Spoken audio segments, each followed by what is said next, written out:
ಚಾನಲ್ಗೆ ಸ್ವಾಗತ. ಸೊ ನಾನು ಬಂದಿದ್ದೀನಿ ಅಂತ ಹೇಳಿದ್ರೆ ಏನಾದರೂ ಒಂದು ವಿಶೇಷ ಇದ್ದೇ ಇರಲೇಬೇಕು ಅಂತ ಹೇಳಿ ಎಲ್ಲರೂ ಕೂಡ ಕಾಯ್ತಾ ಇದ್ದೀರಾ.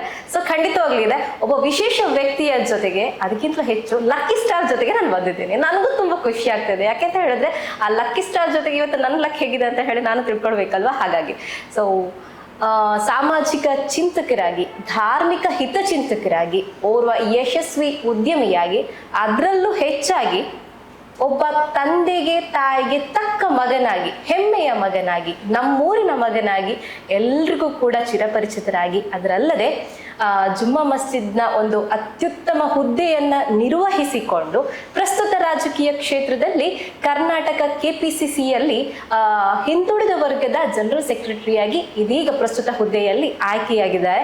ಆ ಒಂದು ಉತ್ತಮ ಹುದ್ದೆಗೆ ಅವರು ಪಾದಾರ್ಪಣೆ ಮಾಡ್ತಾ ಇದ್ದಾರೆ. ಅಂತಹ ವ್ಯಕ್ತಿಯನ್ನ ಇವತ್ತು ನಾನು ನಿಮಗೆ ಪರಿಚಯ ಮಾಡ್ತಿದ್ದೀನಿ. ಇಷ್ಟೆಲ್ಲ ಹೇಳುವಾಗಲೇ ಗೊತ್ತಾಗ್ಬೋದು ಯಾರನ್ನಂತ ಹೇಳಿ, ಆದ್ರೂ ಕೂಡ ಅವರ ಹೆಸರನ್ನ ನನ್ನ ಮಾತಲ್ಲೇ ಹೇಳೋದು ನನಗೆ ತುಂಬಾ ಖುಷಿ ಆಗ್ತಾ ಉಂಟು. ಅಬ್ದುಲ್ ನಾಸಿರ್ ಲಕ್ಕಿ ಸ್ಟಾರ್ ಅಂತ ಹೇಳಿ ಈ ವ್ಯಕ್ತಿಯನ್ನ, ಈ ವ್ಯಕ್ತಿತ್ವವನ್ನ ಇವತ್ತು ನಾನು ರಿಯಲ್ TV ಚಾನಲ್ ಮುಖಾಂತರ ನಿಮ್ಗೆ ಪರಿಚಯಿಸಿದ್ದೇನೆ. ಮೊದಲಿಗೆ ಬನ್ನಿ ಅವರನ್ನ ಕಾರ್ಯಕ್ರಮಕ್ಕೆ ಆತ್ಮೀಯವಾಗಿ ಸ್ವಾಗತಿಸೋಣ. ಸರ್, ನಿಮ್ಗೆ ಕಾರ್ಯಕ್ರಮಕ್ಕೆ ನಾನು ಸ್ವಾಗತ ಮಾಡ್ತಾ ಇದ್ದೇನೆ ನಿಮ್ಮನ್ನ. ಸೊ ಫಸ್ಟ್ ಆಫ್ ಆಲ್ ನನಗೆ ಮಾತು ಬರ್ತಾ ಇಲ್ಲ ಸರ್, ಯಾಕಂದ್ರೆ ನಿಮ್ಮನ್ನ ನೋಡುವಾಗ ತುಂಬಾ ಸಿಂಪಲ್ ಆಗಿ ಕಾಣ್ತಾ ಇದ್ದೀರಿ ಸರ್ ನೀವು. ಸೊ ಇಂಥ ವ್ಯಕ್ತಿತ್ವ ಬರ್ಬೇಕಾದ್ರೆ ನಿಮ್ಮ ಒಂದು ನಂಟು, ಕುಟುಂಬದ ನಂಟು, ನಿಮ್ಮ ತಂದೆ ತಾಯಿಯ ನಂಟು, ಈ ಒಂದು ಫ್ಯಾಮಿಲಿಯ ಬಗ್ಗೆ ನನಗೆ ತಿಳಿಸ್ಕೊಡಿ ಸರ್. ತುಂಬಾ ನನ್ನ ಕಾತ್ರದಿಂದ ಕಾಯ್ತಾ ಇದ್ದೇನೆ. ನಿಮಗೆಲ್ಲರಿಗೂ ನಮಸ್ಕಾರ. ಮೊದಲನೇದಾಗಿ ನೀವು ಬಂದು ನಮ್ಮ ಕಚೇರಿಗೆ ಬಂದಿದ್ದೀರಿ, ಅದಕ್ಕಾಗಿ ನಿಮಗೆಲ್ಲರಿಗೂ ಸ್ವಾಗತ. ನನ್ನ ವೈಯಕ್ತಿಕ ಹೇಳಬೇಕಾದ್ರೆ ನನ್ನ ತಂದೆ BK ಅಬೂಬಕರ್ ಅಂಥೇಳಿ, ಅವ್ರಿಗಿದೆ ಲಕ್ಕಿ ಸ್ಟಾರ್ ಅಂತ ಟ್ಯಾಗ್ ಅವರಿಗೂ ಇತ್ತು. ಯಾಕಂತ ಹೇಳಿದ್ರೆ ನಮ್ಮ 1984ರಲ್ಲಿ ನಮ್ಮ ಈ ಫ್ಯಾಕ್ಟ್ರಿಯನ್ನು ಇಲ್ಲಿ ತೊಡಗಿಸ್ಕೊಂಡಿದ್ರು ಅವರು. ನಾವು ಮುಂಚೆ ಚಿಕ್ಕಮಗಳೂರಲ್ಲಿದ್ವಿ.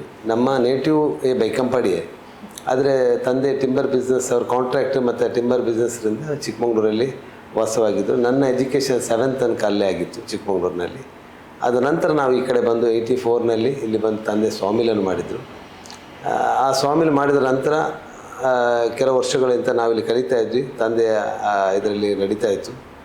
ಆಗ ಲಕ್ಕಿ ಸ್ಟಾರ್ ಅಂತೇಳಿ ತಂದೆಗೆ ಹೆಸರಿಟ್ಟಿದ್ದರಿಂದ ಅವರಿಗೆ ಆ ಲಕ್ಕಿ ಸ್ಟಾರ್ ಟ್ಯಾಗ್ ಬಂತು. ಅದರ ನಂತರ ಕೆಲವು ವರ್ಷಗಳ ನಂತರ ನಾವು ಪ್ಲೈವುಡ್ ಫ್ಯಾಕ್ಟ್ರಿ ಅನ್ನೋದು ಕನ್ವರ್ಟ್ ಮಾಡಿ, ಮತ್ತು ತಂದೆ ಸ್ವಲ್ಪ ಹುಷಾರಿಲ್ಲದ ರೀತಿಯಲ್ಲಿ ಆಯಿದ್ರು, ಮತ್ತು ಅದರ ನಂತರ ತೀರಿ ಹೋದರು.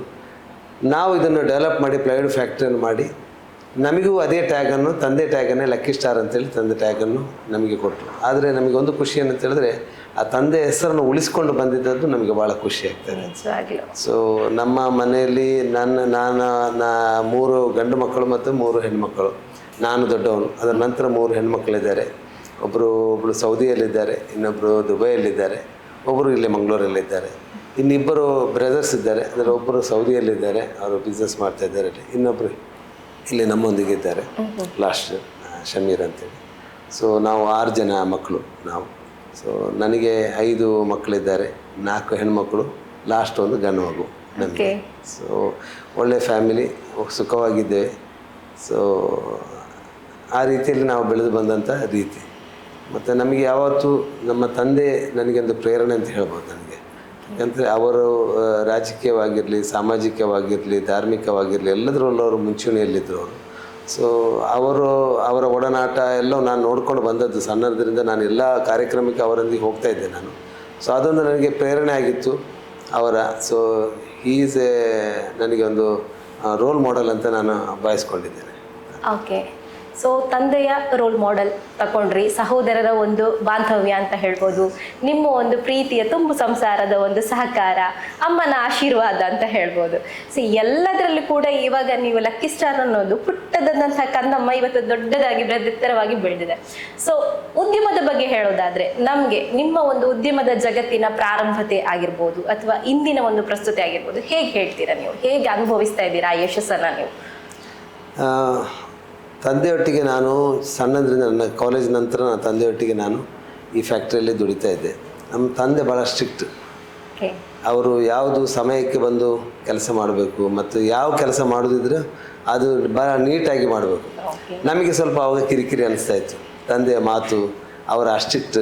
ಮತ್ತು ಯಾವುದು ವ್ಯಾಪಾರದಲ್ಲೂ ಅಷ್ಟೇ, ಒಬ್ಬರ ಹತ್ರ ಮಾತಾಡುವಾಗ ಅವರ ಏನು ಸಿಸ್ಟಮ್ಯಾಟಿಕ್ ಉಂಟು ಅದೇ ಸಿಸ್ಟಮ್ಯಾಟಿಕ್ ಇಲ್ಲ. ಅಂದರೆ ಹಳೆ ರೀತಿಯಲ್ಲಿ ಗೊತ್ತಾಗುತ್ತೆ, ಜನ್ರೇಷನ್ ಗ್ಯಾಪ್ ನಮಗೆ ಇದ್ದೇ ಇರ್ತದೆ. ಆ ಜನ್ರೇಷನ್ ಗ್ಯಾಪಲ್ಲಿ ತುಂಬ ಡಿಫ್ರೆನ್ಸಸ್ ಬರ್ತದೆ. ಸೊ ಅದರ ಮಧ್ಯದಲ್ಲಿ ನನಗೆ ಸ್ವಲ್ಪ ಆಗದೆ ನಾನೇನು ಮಾಡಿದೆ, ಸೌದಿಗೆ ನನ್ನ ಭಾವ ಹತ್ರ ಹೇಳಿ ನಾನು ಸೌದಿಗೆ ಹೋದೆ. ಅಲ್ಲಿ ಹೋಗಿ ಒಂದು 5 ವರ್ಷ ನಾನು ಸೌದಿಯಲ್ಲಿದ್ದೆ, ದುಡಿದಿದ್ದೇನೆ ಸೌದಿಯಲ್ಲಿ. ಸೊ ಅಲ್ಲಿ ಒಂದು ಕಂಪನಿಯಲ್ಲಿ ನನ್ನ ಬ್ರದರ್ಲ ಒಂದು ಕಂಪನಿಯಲ್ಲಿ ನಾನು ಅಲ್ಲಿ ದುಡಿದಿದ್ದೇನೆ 5 ವರ್ಷ. ಅದ ನಂತರ ಮತ್ತೆ ತಂದೆ ನನಗೆ ಅವರಿಗೆ ಒಬ್ಬನೇ ಆದ್ರಿಂದ ಇಲ್ಲ ಬಾ ನೀನು ಇಲ್ಲೇ ಮಾಡುವ, ಮುಂಚೆ ನೀನೇ ನಡ್ಸ್ಕೊಂಡು ಹೋಗು ಅಂತೇಳಿ ಹೇಳಿದ್ದಕ್ಕಿಂತ ನಾನು ವಾಪಸ್ ಬಂದಿಲ್ಲಿ. ಅದರ ನಂತರ ನಾನು ಇಲ್ಲಿ ಶುರು ಮಾಡಿದ್ವಿ. ನಾವು 2001ರಲ್ಲಿ ನಾವು ಪ್ಲೈವುಡ್ ಫ್ಯಾಕ್ಟ್ರಿಯನ್ನು ಶುರು ಮಾಡಿದ್ವಿ. 2001ನಲ್ಲಿ ಪ್ಲೈವುಡ್ ಫ್ಯಾಕ್ಟ್ರಿ. 84ರಲ್ಲಿ ನಮ್ಮದು ಸ್ವಾಮಿಲಿತ್ತು. ಅದರ ನಂತರ 84 ನಮ್ಮ ಈ ಬೇರೆ ಜಾಗದಲ್ಲಿತ್ತು. ಈ ಜಾಗದಲ್ಲಿ ಬಂದು ನಾವು ಸ್ವಾಮಿಲು ಮತ್ತು ಪ್ಲೈವುಡ್ ಫ್ಯಾಕ್ಟ್ರಿಯನ್ನು ಇಲ್ಲಿ ಒಟ್ಟಿಗೆ ನಾವು ಮಾಡಿದ್ದೀವಿ. ಸೊ ಆಗ ನಮ್ಮ ತಂದೆ ಇದ್ದರು, ಭಾಳ ಖುಷಿಯಲ್ಲಿದ್ದರು, ಇಷ್ಟೊಂದು ದೊಡ್ಡ ಫ್ಯಾಕ್ಟ್ರಿ ಎಲ್ಲ ಮಾಡಿದ್ದೀವಿ ಅಂತೇಳಿ ಖುಷಿಯಲ್ಲಿದ್ದರು. ಸೊ ಅದರ ನಂತರ ನಾವು ಭಾಳ ಕಷ್ಟಪಟ್ಟಿದ್ರಲ್ಲಿ ನಾವು ಮೇಲೆ ಬಂದಿದ್ದೇವೆ. ಹೇಗಿತ್ತು ಸರ್ ಸವಾಲುಗಳು? ಉದ್ಯಮದ ಸವಾಲುಗಳು ಬಹಳಷ್ಟು ದೊಡ್ಡದು, ಆದ್ರೂ ಕೂಡ ಹೇಗೆ ಅದನ್ನ ನಿಭಾಯಿಸಿದ್ರಿ? ನೋಡಿ, ಆ ಸಮಯದಲ್ಲಿ ನಮ್ಮ ಹತ್ರ ಒಂದು 12-13 ಜನ ಇದ್ದರು ಕೆಲಸಕ್ಕೆ. ವಾರಕ್ಕೆ ನಮಗೆ ಒಂದು 7,000-8,000 ರೂಪಾಯಿ ನಮಗೆ ಸಂಬಳ ಕೊಡ್ಲಿಕ್ಕೆ ಇರ್ತದೆ. ಆದರೂ ಆ ಸಂಬಳ ಕೊಡಲಿಕ್ಕೆ ನಮಗೆ ಕಷ್ಟ ಆಗ್ತಾಯಿತ್ತು ವಾರಕ್ಕೆ ನಮಗೆ. ನಾವು ಅಲ್ಲಿಂದ ದುಡ್ಡು ತಂದು ಏನೆಲ್ಲ ಮಾಡಿ ನಾವು ವ್ಯಾಪಾರ ಮಾಡಿ ಅದನ್ನು ನಿಭಾಯಿಸ್ತಾ ಇದ್ವಿ. ಆದರೆ ಈಗ ದೇವರ ದಯೆಯಿಂದ 240 ಜನ ಇಲ್ಲಿ ನಮ್ಮಲ್ಲಿ ಕೆಲಸ ಮಾಡ್ತಾ ಇದ್ದಾರೆ. ಸೊ ಆ ಕೆಲಸ ಮಾಡುವವರಿಗೆ ಸಂಬಳ ಕೊಡಲಿಕ್ಕೆ ನಮಗೆ ಈಗ ಅಷ್ಟು ತೊಂದರೆ ಏನೂ ಆಗ್ತಾಯಿಲ್ಲ. ದೇವರದಿಂದ ಒಳ್ಳೆಯ ರೀತಿಯಲ್ಲಿ ನಾವು ಅದನ್ನು ಕೊಡ್ತಾ ಇದ್ದೇವೆ. ಪ್ರತಿ ಶನಿವಾರ ಅವರು ಕೆಲಸ ಮುಗಿಸಿ ಹೋಗೋ ಮುಂಚೆ ನಾವು ಅವರಿಗೆ ದುಡ್ಡನ್ನು ಕೊಡುವಂಥ ವ್ಯವಸ್ಥೆಯನ್ನು ಮಾಡಿದ್ದೀವಿ. ನಮಗೆ ಭಾಳ ಸಂತೋಷ ಆಗಿದೆ. 224 ಜನ ಅಂತ ಹೇಳಿದ್ರೆ ಅವರೆಲ್ಲ ಕುಟುಂಬ ನಮ್ಮ ಈ ಫ್ಯಾಕ್ಟ್ರಿಯಿಂದಾಗಿ ಅದು ನಡೀತಾ ಇದೆ ಅಂತ ಹೇಳೋದು ಭಾಳ ಖುಷಿ. ಅದು ದೇವರ ಒಂದು ನಮಗೆ ಒಂದು ಆಶೀರ್ವಾದ ಮತ್ತು ದೇವರು ನಮಗೆ ಕೊಟ್ಟಂಥ ಒಂದು ದೊಡ್ಡ ಒಂದು ಪುಣ್ಯ ಅಂತ ಹೇಳ್ಬೋದು. ಯಾಕಂತ ಹೇಳಿದ್ರೆ ಎಲ್ಲರಿಗೂ ಅಂಥ ಸೌಭಾಗ್ಯ ಸಿಗೋದಿಲ್ಲ. ನಮ್ಮ ಸಂಸಾರ ಹೋಗ್ತದೆ ಹೇಗೂ, ಅದರೊಂದಿಗೆ ಇತರರ ಸಂಸಾರ ಒಂದು 240 ಜನರ ಸಂಸಾರ ಹೋಗೋದು ಅಂತ ಹೇಳಿದ್ರೆ ದೊಡ್ಡ ವಿಷಯ. ನಮಗಿಂತ ದೊಡ್ಡ ಫ್ಯಾಕ್ಟ್ರೀಸ್ ಇಲ್ಲಿ ಇದೆ, ಇಲ್ಲ ಅಂತ ಹೇಳ್ತಾ ಇಲ್ಲ. ನಮ್ಮ ಮಂಗಳೂರಿನಲ್ಲಿ, ದಕ್ಷಿಣ ಕನ್ನಡದಲ್ಲಿ ಭಾಳಷ್ಟು ದೊಡ್ಡ ಫ್ಯಾಕ್ಟ್ರೀಸ್ ಎಲ್ಲ ಇದೆ. ಬಟ್ ನನಗೆ ಖುಷಿ ಇದೆ, ಇದ್ದದ್ರಲ್ಲಿ ನಾವು ಒಳ್ಳೆಯ ರೀತಿಯಲ್ಲಿ ನಾವು ಮಾಡ್ತಾ ಇದ್ದೇವೆ ಅಂತೇಳಿ ಒಂದು ಖುಷಿ ಇದೆ. ಬಟ್ ಅದರ ಮಧ್ಯದಲ್ಲಿ ಭಾಳಷ್ಟು ಕಷ್ಟಗಳನ್ನು ನಾವು ಪಟ್ಟಿದ್ದೇವೆ. ಈ ಒಂದು ಫ್ಯಾಕ್ಟ್ರಿಯನ್ನು ಇಷ್ಟೊಂದು ಮೇಲೆ ತರಲಿಕ್ಕೆ ಅಷ್ಟು ಸುಲಭ ಇಲ್ಲ. ಅದರಲ್ಲಿ ನನ್ನ ತಮ್ಮಂದಿರು ನನ್ನೊಟ್ಟಿಗಿದ್ದಾರೆ, ಮತ್ತು ನಮ್ಮ ಫ್ಯಾಮಿಲಿ, ನನ್ನ ಸ್ಪೆಷಲಿ ನನ್ನ ತಾಯಿ, ಅವರ ಆಶೀರ್ವಾದ ಮತ್ತು ಅವರ ದುವಾ ಯಾವತ್ತೂ ನನ್ನೊಂದಿಗೆ ಇದೆ. ಅದು ನನಗೆ ದೊಡ್ಡ ಒಂದು ಅಸೆಟ್. ನನ್ನ ತಾಯಿಯ ಒಂದು ನನ್ನೊಟ್ಟಿಗೆ ನನಗೆ ದುವಾ ಇರುವುದು ದೊಡ್ಡ ಅಸೆಟ್ ಅವ್ರದ್ದು. ಮತ್ತು ಏನಿದ್ರು ನನ್ನ ಯಾವ ಕಷ್ಟ ಕಾಲದಲ್ಲೂ ಅವ್ರು ನನ್ನೊಟ್ಟಿಗೆ ಯಾವತ್ತೂ ಇರ್ತಾರೆ. ಮತ್ತು ನನ್ನ ವೈಫ್ ಮತ್ತು ನನ್ನ ಮಕ್ಕಳು ಮತ್ತು ನಮ್ಮ ಫ್ಯಾಮಿಲಿ ಅವ್ರು ಯಾವತ್ತೂ ನನ್ನೊಟ್ಟಿಗೆ ಇದ್ದಾರೆ. ನನ್ನ ಯಾವ ಕಷ್ಟಕ್ಕೂ ಯಾವ ಸುಖಕ್ಕೂ ಅವ್ರು ನನ್ನೊಟ್ಟಿಗಿದ್ದಾರೆ.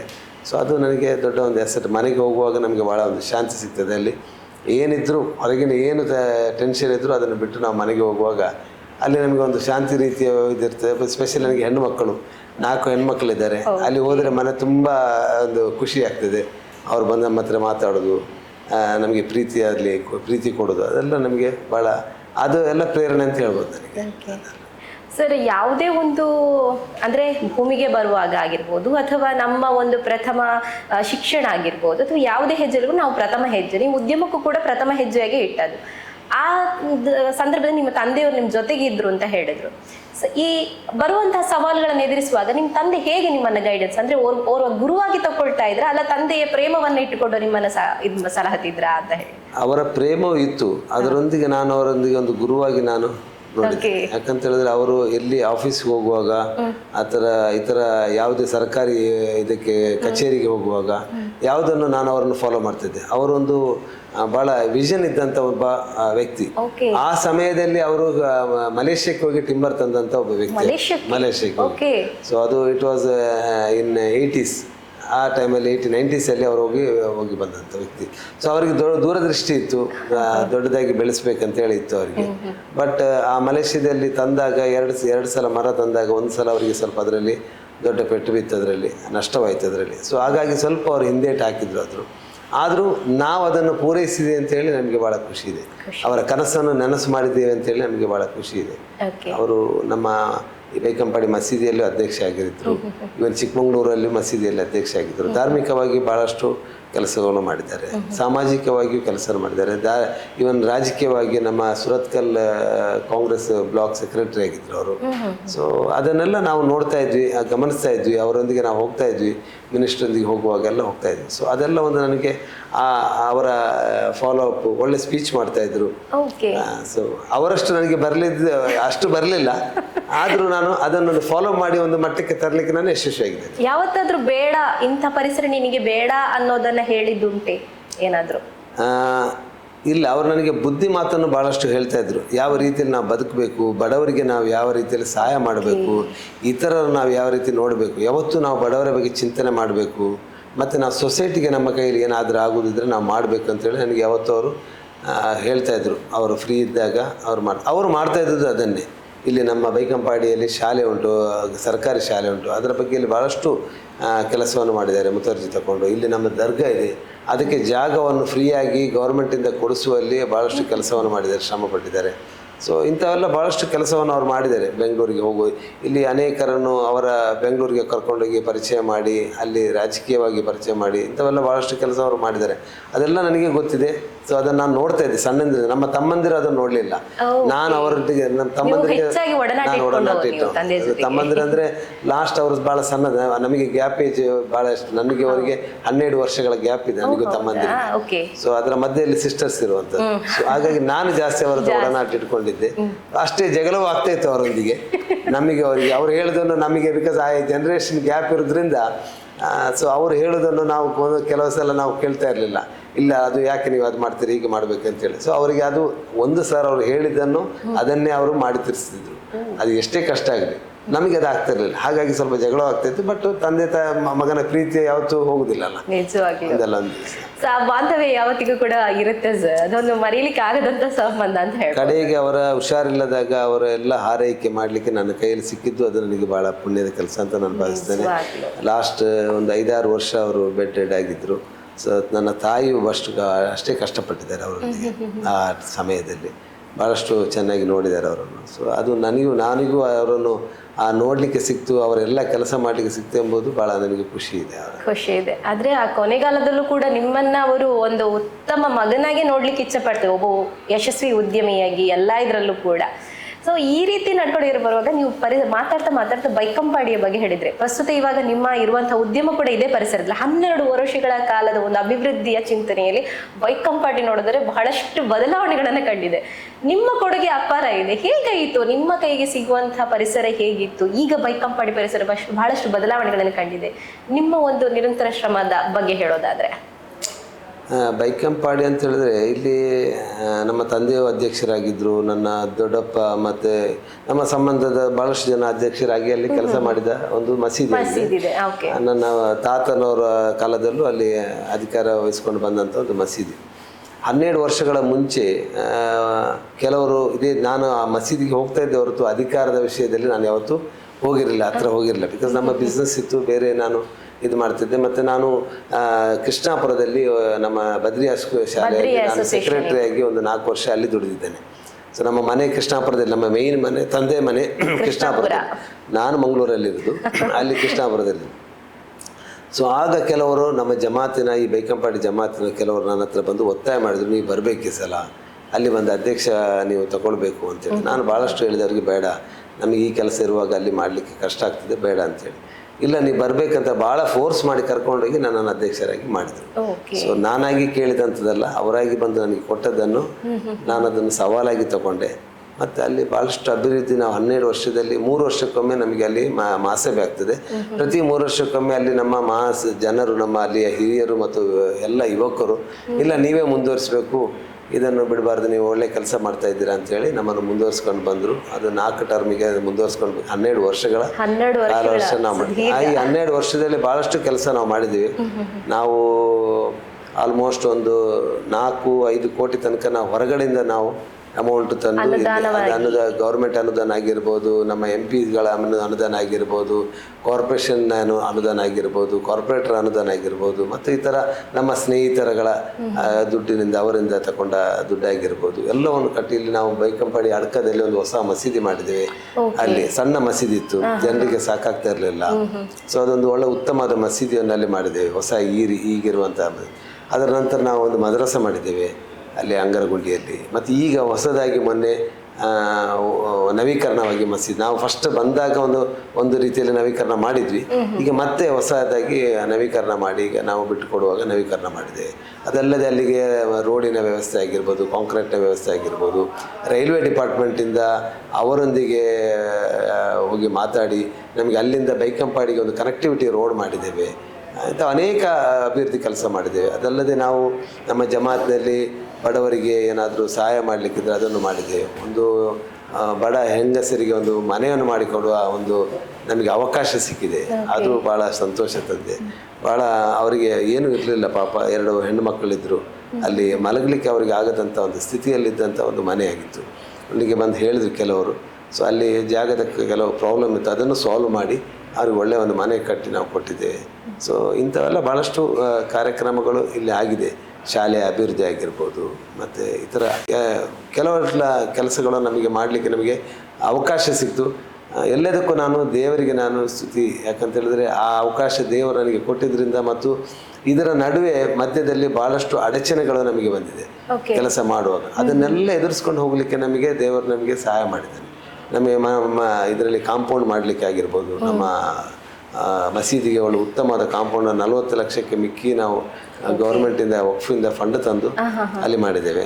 ಸೊ ಅದು ಮಾಡುವಾಗ ಅಡಚಣೆಗಳು ಬಂತು. APMC ಅವರು ಬಿಡಲಿಕ್ಕೆ ಆಗೋದಿಲ್ಲ ಅಂತ ಹೇಳಿದರು. ಆದರೂ ಅದೆಲ್ಲ ಪೊಲಿಟಿಕಲಿ ಇನ್ಫ್ಲುಯೆನ್ಸು ಮತ್ತು ಬೇರೆ ಇನ್ಫ್ಲುಯೆನ್ಸ್ನಿಂದ ಅದೆಲ್ಲ ಮಾಡಿ ನಾವು ಮುಗಿಸಿದ್ದೇವೆ. ಸೊ ಆ ತೃಪ್ತಿ ನಮಗಿದೆ. 12 ವರ್ಷಗಳ ಕಾಲ ಏನು ನಾವಲ್ಲಿ ಮಾಡಿದ್ದೇವ, ಅಧಿಕಾರವನ್ನು ವಹಿಸ್ಕೊಂಡು ಮಾಡಿದೆ. ಮತ್ತು ನನಗೆ ಅಧಿಕಾರ ವಹಿಸುವಾಗ 12 ವರ್ಷದಲ್ಲಿ ನನಗಿದ್ದಂಥ ಕಮಿಟಿಯ 10 ಮೆಂಬರ್ಸು, ಒಟ್ಟು 11 ಮೆಂಬರ್ಸು, ನನ್ನನ್ನು ಬಿಟ್ಟು 10 ಮೆಂಬರ್ಸ್ ಭಾಳ ನನಗೆ ಸಪೋರ್ಟಿವ್ ಆಗಿದ್ರು. ಅವರು ನೀವೇನು ಮಾಡಿದ್ರು ನಾವು ನಿಮ್ಮೊಂದಿಗೆ ಇದ್ದೇವೆ ಅಂತೇಳಿ. ಈ ಮಾತು ನಮಗೆ ಬಹಳಷ್ಟು ಬೇಕಾಗಿರುವಂತಹ ಒಂದು ಹುಮ್ಮಸ್ಸು ಅಂತ ಹೇಳ್ಬೋದು. ಅಂದರೆ ಅವರ ಆ ಸಪೋರ್ಟ್ನಿಂದಾಗಿ ನನಗೆ ಆ ಕೆಲಸ ಮಾಡಲಿಕ್ಕೆ ಅಲ್ಲಿ ಆಯಿತು. ಅದು ಸೆಕ್ರೆಟರಿ ಆಗಿರ್ಬೋದು, ನಮ್ಮ ವೈಸ್ ಪ್ರೆಸಿಡೆಂಟ್ ಆಗಿರ್ಬೋದು, ಈ ಥರ ಮೆಂಬರ್ಸ್ಗಳಾಗಿರ್ಬೋದು, ಯಾವುದಕ್ಕೂ ನಾವು ತಗೊಂಡ ತೀರ್ಮಾನಕ್ಕೆ ಅವರು ಬದ್ಧರಾಗಿದ್ದರು. ಸೊ ಮತ್ತು ಊರಿನ ಹಿರಿಯರು ಅಷ್ಟೇ, ಎಲ್ಲರೊಂದಿಗೆ ನಾವು ಅವರ ಒಳ್ಳೆಯ ರೀತಿಯಲ್ಲಿ ಅವರಿಗೆ ಸಲಹೆಗಳನ್ನು ಅವ್ರ ಹತ್ರ ಕೇಳ್ತಾ ನಾವು ಮಾಡ್ತಾಯಿದ್ವಿ. ಕಿರಿಯರೊಂದಿಗೆ ಎಲ್ಲ ಸಪೋರ್ಟ್ ನಮಗೆ ಕೇಳ್ತಾ ಇದ್ವಿ. ಅವರು ಬಂದು ನಮಗೆಲ್ಲ ಸಪೋರ್ಟನ್ನು ಮಾಡಿದ್ದಾರೆ. ಅದೆಲ್ಲ ಒಂದು ಕಲೆಕ್ಟಿವ್ ಒಂದು ಎಫರ್ಟ್ ಆಗಿದೆ. ನಮಗೆ ಅಲ್ಲಿ ಕೆಲಸ ಮಾಡಲಿಕ್ಕೆ ಒಂದು ಉತ್ತಮವಾದ ಸನ್ನಿವೇಶ ಸಿಕ್ತು ಅಂತ ಹೇಳ್ಬೋದು. ಬಿಕಾಸ್ ಇಲ್ಲದ್ರೆ ಒಂದು ಸಪೋರ್ಟ್ ಇಲ್ಲದಿದ್ದರೆ ನಮಗೆ ಯಾರು ಕೆಲಸ ಮಾಡಲಿಕ್ಕೆ ಆಗೋದಿಲ್ಲ. ಯಾವುದೇ ಫೀಲ್ಡಲ್ಲಿ ಜನರ ಸಪೋರ್ಟ್ ಬೇಕು, ಹಿರಿಯರ ಆಶೀರ್ವಾದ ಬೇಕು. ಇದೆಲ್ಲ ಇದ್ದರೆ ಮಾತ್ರ ನಮಗೆ ಮಾಡಲಿಕ್ಕೆ ಸಾಧ್ಯ ಆಗ್ತದೆ. ಮತ್ತು ನಮ್ಮ ಮನೆಯಲ್ಲಿ ಸಹ ತಾಯಿ ಅದು ನಮಗೆ ಸಪೋರ್ಟ್ ಮಾಡ್ತಾಯಿದ್ರು. ಒಳ್ಳೆಯ ಹುದ್ದೆ, ನಿಮಗೆ ನಾಳೆ ಬೇಕಾಗುವಂಥ ಹುದ್ದೆ. ಇಲ್ಲಿ ನೋಡಿ, ನಾವು ಇಲ್ಲಿ ವ್ಯಾಪಾರ ಮಾಡ್ತೇವೆ, ದುಡ್ಡು ಮಾಡ್ತೇವೆ, ಎಲ್ಲ ಗಳಿಸ್ತೇವೆ, ಹೆಸರು ಗಳಿಸ್ತೇವೆ, ಎಲ್ಲ ಗಳಿಸ್ತೇವೆ. ಬಟ್ ಲಾಸ್ಟ್ಗೆ ನಮಗೇನು ಸಿಗೋದಿಲ್ಲ. ಏನು ನಾವು ತಗೊಂಡು ಹೋಗುವಾಗ ಏನು ತಗೊಂಡು ಹೋಗೋದು, ಎಲ್ಲ ಖಾಲಿ ಕೈಯಲ್ಲಿ ಹೋಗೋದು. ಬಟ್ ನಾವಿಲ್ಲಿ ಏನು ಮಾಡಿದ್ದೇವೆ ಅದೇ ನಮಗೆ ಅಲ್ಲಿ ಸಿಗೋದು. ನಾವು ಯಾರಿಗೆ ಪಾಪದವ್ರಿಗೆ ಏನು ಹೆಲ್ಪ್ ಮಾಡಿದ್ದೇವೆ, ಧಾರ್ಮಿಕವಾಗಿ ನಮ್ಮ ಮಸೀದಿಗೆ ಆಗಿರ್ಬೋದು, ಮದ್ರಸಕ್ಕಾಗಿದೆ ನಾವೇನು ಕೆಲಸ ಮಾಡಿದ್ದೇವೆ, ಅದಕ್ಕೆ ನಮ್ಮ ದೇವರು ಕಳಿಸಿದ್ದೆ ನಮಗೆ. ಅದಕ್ಕಾಗಿ ನಮ್ಮ ಸ್ವಂತಕ್ಕಾಗಿ ಏನು ಕಳಿಸಲಿಲ್ಲ. ಅವನಿಗೇನು ಅಗತ್ಯ ಇಲ್ಲ ಆ್ಯಕ್ಚುಲಿ. ಬಟ್ ಅವರು ನಮ್ಮನ್ನು ಟೆಸ್ಟ್ ಮಾಡಲಿಕ್ಕಾಗಿ ಇಲ್ಲಿ ನಮಗೆ ಕಳಿಸಿರೋದಂಥದ್ದು. ಸೊ ಅದರಲ್ಲಿ ನಾವು ಪಾಸ್ ಆದರೆ ನಾವು ಏನೋ ಪರಲೋಕದಲ್ಲಿ ನಾವು ಪಾಸ್ ಆದ ಹಾಗೆ. ಸೊ ಅದಕ್ಕೆ ನಾವು ಶ್ರಮಿಸೋದು ಭಾಳ ಅಗತ್ಯ. ಜೀವನದಲ್ಲಿ ಕೆಲಸ ಮಾಡುವಾಗ ಕೆಲವು ತಪ್ಪುಗಳು ಬರ್ತವೆ, ಸಹಜ. ಮನುಷ್ಯ ಅಂತ ಹೇಳಿದ್ಮೇಲೆ ತಪ್ಪುಗಳು ಬರ್ತವೆ. ಅದನ್ನು ತಿದ್ದುಕೊಂಡು ಹೋಗಿ ಸರಿ ಮಾಡಿಕೊಂಡು ಹೋಗೋದು ಅದು ಮನುಷ್ಯತ್ವ. ಅದು ಅವನಲ್ಲಿ ಇರುವಂಥ ಗುಣ ಅಲ್ಲಿ ತೋರಿಸ್ತದೆ. ಮಂಗಳೂರಿನಿಂದ ಮಲೆನಾಡಿನಿಂದ ಬೆಂಗಳೂರು, ಈ ಥರ ಒಂದು ನಂಟಿದೆ. ಅದರ ಮಧ್ಯದಲ್ಲಿ ನಿಮ್ಮ ಕುಟುಂಬ ಸಂಸಾರಕ್ಕೆ ಬರೋದಾದ್ರೆ ನಿಮ್ಮ ಶ್ರೀಮತಿಯವರ ಬಗ್ಗೆ, ಸೊ ಹೇಗೆ ನಿಮ್ಮ ಒಂದು ಬಾಂಧವ್ಯ ಬೆಳೆಯಿತು ಅಂತ ಹೇಳ್ಬೋದು? ಅವರು ಬಜ್ಪಿ ಅವರು ಆಕ್ಚುಲಿ, ಅವರ ತಂದೆ ವಿಟ್ಲದವರು. ಸೊ ಹಳೆಯ ಪ್ರೀತಿ ಪ್ರೇಮದ ಕಥೆಗಳನ್ನು ಅವರು 2001 ನನಗೆ ಮದುವೆ ಆದದ್ದು. ಸೊ ಅದರ ನಂತರ ನನಗೆ ಒಂದು ಒಳ್ಳೆಯ ಲೈಫ್ ಪಾರ್ಟ್ನರ್ ಸಿಕ್ಕಿದೆ ಅಂತೇಳಿ ನನಗೆ ಬಹಳ ಸಂತೋಷ ಇದೆ. Arrange marriage. So family arrange ಮಾಡಿದ್ದೇನೆ, ಮ್ಯಾರೇಜ್ ತಂದೆ ತಾಯಿಯವರ ಇದರಲ್ಲಿ ಮಾಡಿದ್ದು ಮ್ಯಾರೇಜ್ ಆಗಿದೆ. ಬಟ್ ಇಷ್ಟು ವರ್ಷಗಳ ಕಾಲ ನನಗೆ ಭಾಳ ಸಂತೋಷ ಉಂಟು. ಒಳ್ಳೆಯ ಲೈಫ್ ಪಾರ್ಟ್ನರ್ ಸಿಕ್ಕಿದ್ದಾರೆ. ಮತ್ತು ನನಗೆ ಒಂದು ಸಪೋರ್ಟಿವ್ ಆಗಿ ನನ್ನ ಮಕ್ಕಳ ಒಳ್ಳೆಯ ರೀತಿಯಲ್ಲಿ ಹಾರೈಕೆಯನ್ನು ಮಾಡಿ ಇಷ್ಟು ಒಳ್ಳೆಯ ರೀತಿಯಲ್ಲಿ ಬೆಳೆಸುವಲ್ಲಿ, ಮಕ್ಕಳಿಗೆ ಒಳ್ಳೆಯ ರೀತಿಯಲ್ಲಿ ಬುದ್ಧಿ ಕಲಿಸುವಲ್ಲಿ, ಅವರನ್ನು ನೋಡಿಕೊಳ್ಳುವಲ್ಲಿ ಭಾಳ ಒಂದು ದೊಡ್ಡ ಪಾತ್ರವನ್ನು ಅವರು ವಹಿಸಿದ್ದಾರೆ ಅಂತ ಹೇಳಲಿಕ್ಕೆ ನನಗೆ ಭಾಳ ಸಂತೋಷ ಉಂಟು. ಮತ್ತು ಲೈಫಲ್ಲಿ ಸಿಟ್ಟು ಅದೆಲ್ಲ ಬರ್ತವೆ, ಜಗಳ ಬರ್ತವೆ, ಅದು ಬೇಕೇ, ಅದು ಇಲ್ಲದಿದ್ರೆ ಯಾವುದು ಇರುವುದಿಲ್ಲ. ಸಂಸಾರ ಅದೊಂದು ಬ್ಯಾಲೆನ್ಸ್ ಇರಬೇಕಾದ್ರೆ ಅದು ಎರಡು ಬೇಕಾಗ್ತದೆ, ಅವೆಲ್ಲವೂ ನಡೀತದೆ. ಬಟ್ ಆದರೆ overall she is a very good wife to me. ಮತ್ತು ಅದೇ ರೀತಿ ಮಕ್ಕಳು ನನಗೆ ಸಂಸಾರ ಒಳ್ಳೆಯ ರೀತಿಯಲ್ಲಿ ನನ್ನ ಎಲ್ಲ ಕಷ್ಟಕ್ಕೂ ನನ್ನೊಂದಿಗೆ ಪಾಲುದಾರರಾಗಿ ನನ್ನ ವೈಫ್ ನನ್ನೊಟ್ಟಿಗೆ ಇದ್ದರು, ಈಗಲೂ ಇದ್ದಾರೆ. ಸೊ ನಾವು ಸಂತೋಷದಲ್ಲಿದ್ದೇವೆ. ನಾನು ಸಿಕ್ಕಿದ ನನಗೆ ಏನು ನನಗೆ ವೈಫ್ ಪಾರ್ಟ್ನರ್ ಸಿಕ್ಕಿದ್ದಾರೆ ಅದರಲ್ಲಿ ಭಾಳ ಸಂತೋಷ ಆಗಿದೆ ನಾನು. ಸೊ ಅದರಿಂದಾಗಿ ನನಗೆ ಯಾವ ಬೇರೆ ಚಿಂತನೆ ನನಗೆ ಇಲ್ಲಿವರೆಗೆ ನನಗೆ ಬರಲಿಲ್ಲ. ಮಕ್ಕಳ ಒಂದು ವಿದ್ಯಾಭ್ಯಾಸ ಎಷ್ಟು ಇವಾಗ ಏನು ಮಾಡ್ಕೊಂಡಿದ್ದಾರೆ? ನನ್ನ ದೊಡ್ಡ ಮಗಳು ಈಗಾಗಲೇ BBA ಈಗ ಕಂಪ್ಲೀಟ್ ಮಾಡಿದ್ದಾಳೆ. ಸೊ ಈಗ ಮಾಸ್ಟರ್ಸ್ ಮಾಡಲಿಕ್ಕೆ 1 ವರ್ಷ ಗ್ಯಾಪ್ ತಗೊಂಡಿದ್ದಾರೆ ಈಗ. ಮತ್ತೆ ಈಗ ನಮ್ಮ ಫ್ಯಾಕ್ಟ್ರಿಗೆ ಈಗ ಆಲ್ರೆಡಿ ಬರ್ತಾ ಇದ್ದಾರೆ, ಈಗ ಬಂದು ಸ್ವಲ್ಪ ಮ್ಯಾನೇಜ್ಮೆಂಟ್ ಮಾಡ್ತಾ ಇದ್ದಾರೆ, ನಿಮ್ಗೂ ಕೂಡ ಹೆಲ್ಪ್ ಮಾಡ್ತಾ ಇದ್ದಾರೆ. ಸೊ ಬಿಸ್ನೆಸ್ ಅಲ್ಲಿ ಸ್ವಲ್ಪ ಇಂಟ್ರೆಸ್ಟ್ ಜಾಸ್ತಿ ಅವಳಿಗೆ. ಸೊ ನನಗೆ ಅವಳ ಮದುವೆ ಮಾಡಬೇಕಂತ ಇತ್ತು, ಬಟ್ ಅವಳಿಗೆ ಇಷ್ಟು ಬೇಗ ಬೇಡ, ಸ್ವಲ್ಪ ಸಮಯ ನಿಮ್ಮ ಹತ್ರ ಕಳಿಬೇಕು ಅಂತ ಇದ್ದಾಳೆ. ಅಂದ್ರೆ ನನಗೆ ಒಂದು ವಿಜಯಲ್ಲಿ ಒಂದು ಹೊಸ ಮನೆ ಮಾಡ್ತಾ ಇದ್ದೆ ನಾನು, ಈಗಷ್ಟೇ, ಈಗ ಇನ್ನೂ ಕಂಪ್ಲೀಟ್ ಆಗಲಿಲ್ಲ.